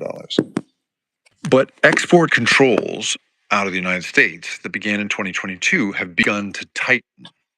And NVIDIA has taken, in fact, a $4.5 billion loss in the first quarter of this year on AI chips that it hadn't sold, because it's not really allowed to sell chips to China under the current policies, at least not the top chips. So Huang actually said in an interview recently that when it comes to selling AI chips to China, quote, we went from 95% market share to 0%. And he was complaining. He said, quote, I can't imagine any policymaker thinking that that's a good idea, that whatever policy we implemented caused America to lose one of the largest markets in the world. So clearly he's pissed off at Trump for having made these decisions, but he has to go there both to try to stay favorable with Trump wherever he can and because he's trying to rescue and kind of re-enter his business, rescue his business and re-enter the market in China. So the Trump administration had, in theory, given Jensen Huang a way of selling something in China. They said that he could sell what are called these H200 chips, which are kind of like he's basically not allowed to sell his best stuff. He can only sell this kind of watered down chip for AI products called the H200. And this, excuse me, this has been conditionally approved by the Trump administration for sale to China. The Commerce Department has given them permission, has given them this list of Chinese companies they're allowed to sell to. But it's like matchmaking because it doesn't actually matter, right? If your parents say it's okay for you to date that person, if that person doesn't want to date you. Because in this case, all these Chinese companies that were lined up in theory to buy these things have now started to back away, presumably because Beijing has told them that they should buy these things domestically and not from this guy in China, in the United States. And so Huang he's also beleaguered by the fact that the chips have to physically pass through U.S. territory to get to China in order to incur the 25% revenue share that Trump has ordered, which I don't know if I had forgotten about that until I started doing my research for this particular trip again and was reminded, oh my God, that's right. They're taking 25% on these sales. It's so crazy. And that structure is not only a big drag on the business, it also means that because these chips make a stop in the United States, Beijing is extremely nervous that there could be potential tampering or these hidden vulnerabilities built into it during that stop, presumably because that's what they would do. So what Huang is presumably hoping for here is a restoration of this old world in which the United States was really the only viable supplier in the global AI chip market. And, American companies were sort of the default infrastructure for that. But that window is gone, man, right? I mean, domestic Chinese AI accelerator card shipments have captured at this point about 41% of the market. So they're catching up, right? He's trying to re-enter this market, but I think that market has really moved on without him. And then there's Musk. So there's amazing footage that you should go take a look at of Musk's behavior while he was there. There's a wonderful shot of him sort of in the photo op with all the CEOs, and rather than standing still and smiling, he's using his phone and turning in circles and being Musk. He brought his little kid with him. I can't say his name, but the one with the really complicated name. That poor kid took a long flight. That's a long trip with dad. I've taken my kids on some business trips, and that I think would be too far for a kid that age. And then at the dinners, you've got Musk mugging in all of these weird ways at the camera, like making funny faces, laughing to himself. I don't know about you, but like when I go abroad on a business trip, that first dinner that night, I am head on the table. This guy is pretty awake for a guy who's been on the plane as long as he has. So, there's that backdrop. But Musk's situation as a business is incredibly complicated in China because of multiple things. So first of all, he wants to sell more Teslas in China. Right now, Tesla has about it's China's 5th largest EV manufacturer by sales. So he's done pretty well there, and I think it represents something like 20 billion, 19 billion, something of the total. It's a big it's a big source of money for Tesla, and it is the biggest untapped market. An enormous amount of money could, in theory, be made. And he's supposedly trying to get Chinese regulatory approval to allow the cars to be fully self-driving in China, which it has bumps into all kinds of data regulations and all kinds of things. So he's already got that, right? At the same time, his Starlink company under SpaceX, right, the satellite communications company, which is being used by the American military, has been used in Ukraine, right, is clearly a military asset in addition to being a piece of telecommunications infrastructure, has really upset and worried the Chinese military planners. There's a paper written by the People's Liberation Army Engineering University in 2022 that basically argued that Starlink's battlefield performance in the Russia-Ukraine conflict would, quote, certainly prompt the US and Western countries to use Starlink extensively in possible future Asian conflicts. So this is part of why China is like rushing to try and create its own satellite communication capabilities. And the Chinese government has supposedly basically looked for assurances that Musk will not try to sell Starlink in China. And presumably they won't hesitate to put pressure on his other companies to keep it from happening, right? So he's also in China, in theory, at a time when he's trying to buy nearly $3 billion in solar manufacturing equipment. And at this point, like Beijing, that's up to Beijing's discretion, uh, just to allow him to buy something. Like, never mind getting something manufactured in China or selling something to China. Just being allowed to buy something from China involves Beijing's permission. And he's not exactly a guy that they're going to just sort of relax about. There was a Bloomberg, a Reuters report that quoted an analyst from Brookings that said, quote, "When you look at Beijing's tech priorities, many line up almost perfectly with Elon Musk's." And that's the thing. He's a real threat to them. This kind of public-private guy is something they do not like. And so anything that he's trying to get done for Tesla, I think is going to be much, much harder to accomplish if they also decide they need to put pressure on him because of these other companies. So the thing is that these guys all want to retrieve the best parts of the past, right? I'm sure they wish on some level that they were back in the WTO world where you could just, it was a borderless world of money. And but the thing is, like, they're trying to sort out now, like, can they retrieve some sort of geopolitical framework that made Silicon Valley passable through negotiation at this point? And the thing is, like, all of that was a very specific political moment. When China entered the WTO in 2001,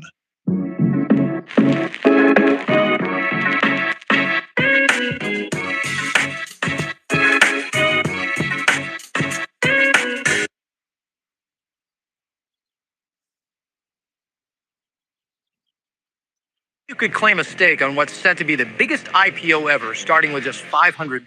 Everybody's talking about Elon Musk's SpaceX IPO. It's all over the headlines. Forbes, Wall Street Journal, Bloomberg, CNBC called it the big market event of 2026. And the New York Times predicted that this IPO is going to unleash gushers of cash for Silicon Valley and Wall Street. So what is it that's so special about this IPO? Well, according to former tech executive and investing legend Jeff Brown, it's actually not about launching rockets to Mars or satellite internet or anything you've probably heard from the media. It's actually much bigger than that, because this IPO is actually a key part of Elon Musk's secret AI master plan, a plan that's set to unlock the full power of artificial intelligence, unleashing what he is calling and predicting will be a $1 quadrillion new wealth wave. And yes, you heard that right, $1 quadrillion. Now, just to put that into perspective, that would be enough to send a check for $2.8 million to every single child in America. That's how.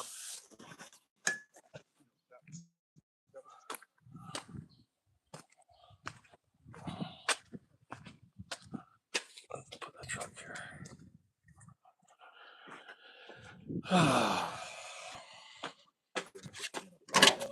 You guys ready to go? Huh?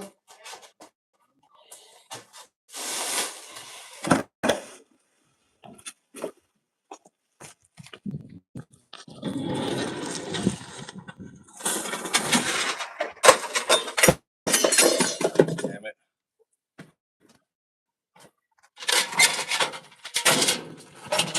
Oh, shit.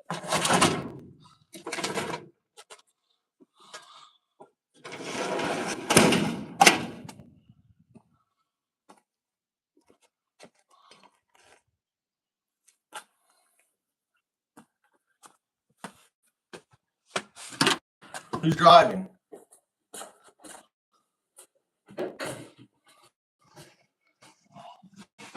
I got meat and stuff here. Huh? It's just here. And then,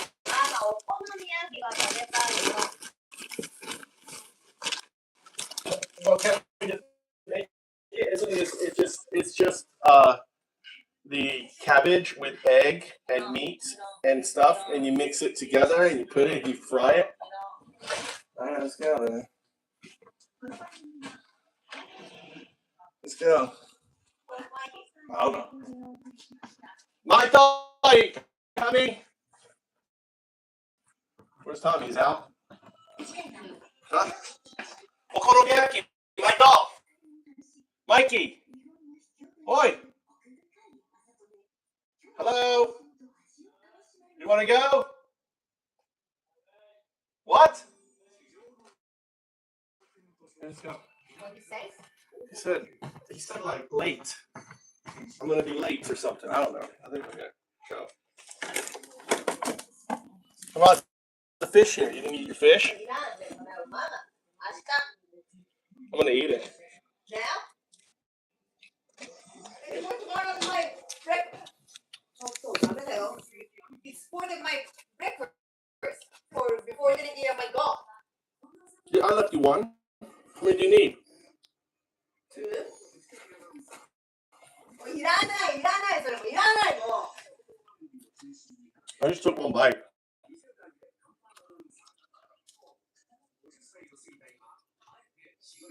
Mm.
The CEO has just now decided to do a tell-all interview with a news company, and here's the exact moment I knew I was in for something special. He agreed to speak with me without even telling his attorneys.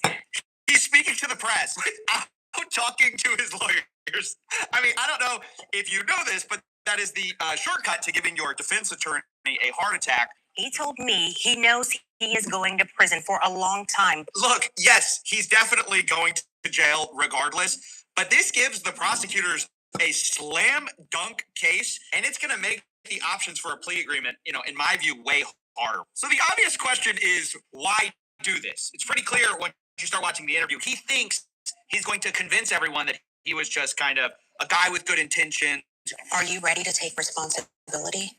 That was the whole point of this, was not only to show people and to tell people, from beginning to end what had happened, but to allow me to tell them directly from me how sorry I am. That's right. He's trying to hit you with the old razzle dazzle. The same guy who sued a journalist who rightfully called him out for running a scam.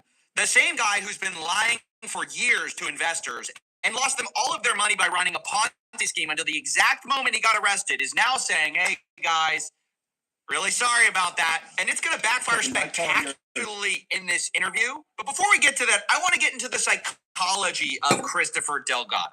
This is the same guy who says he has a gift for people being attracted to him. My God-given gift was that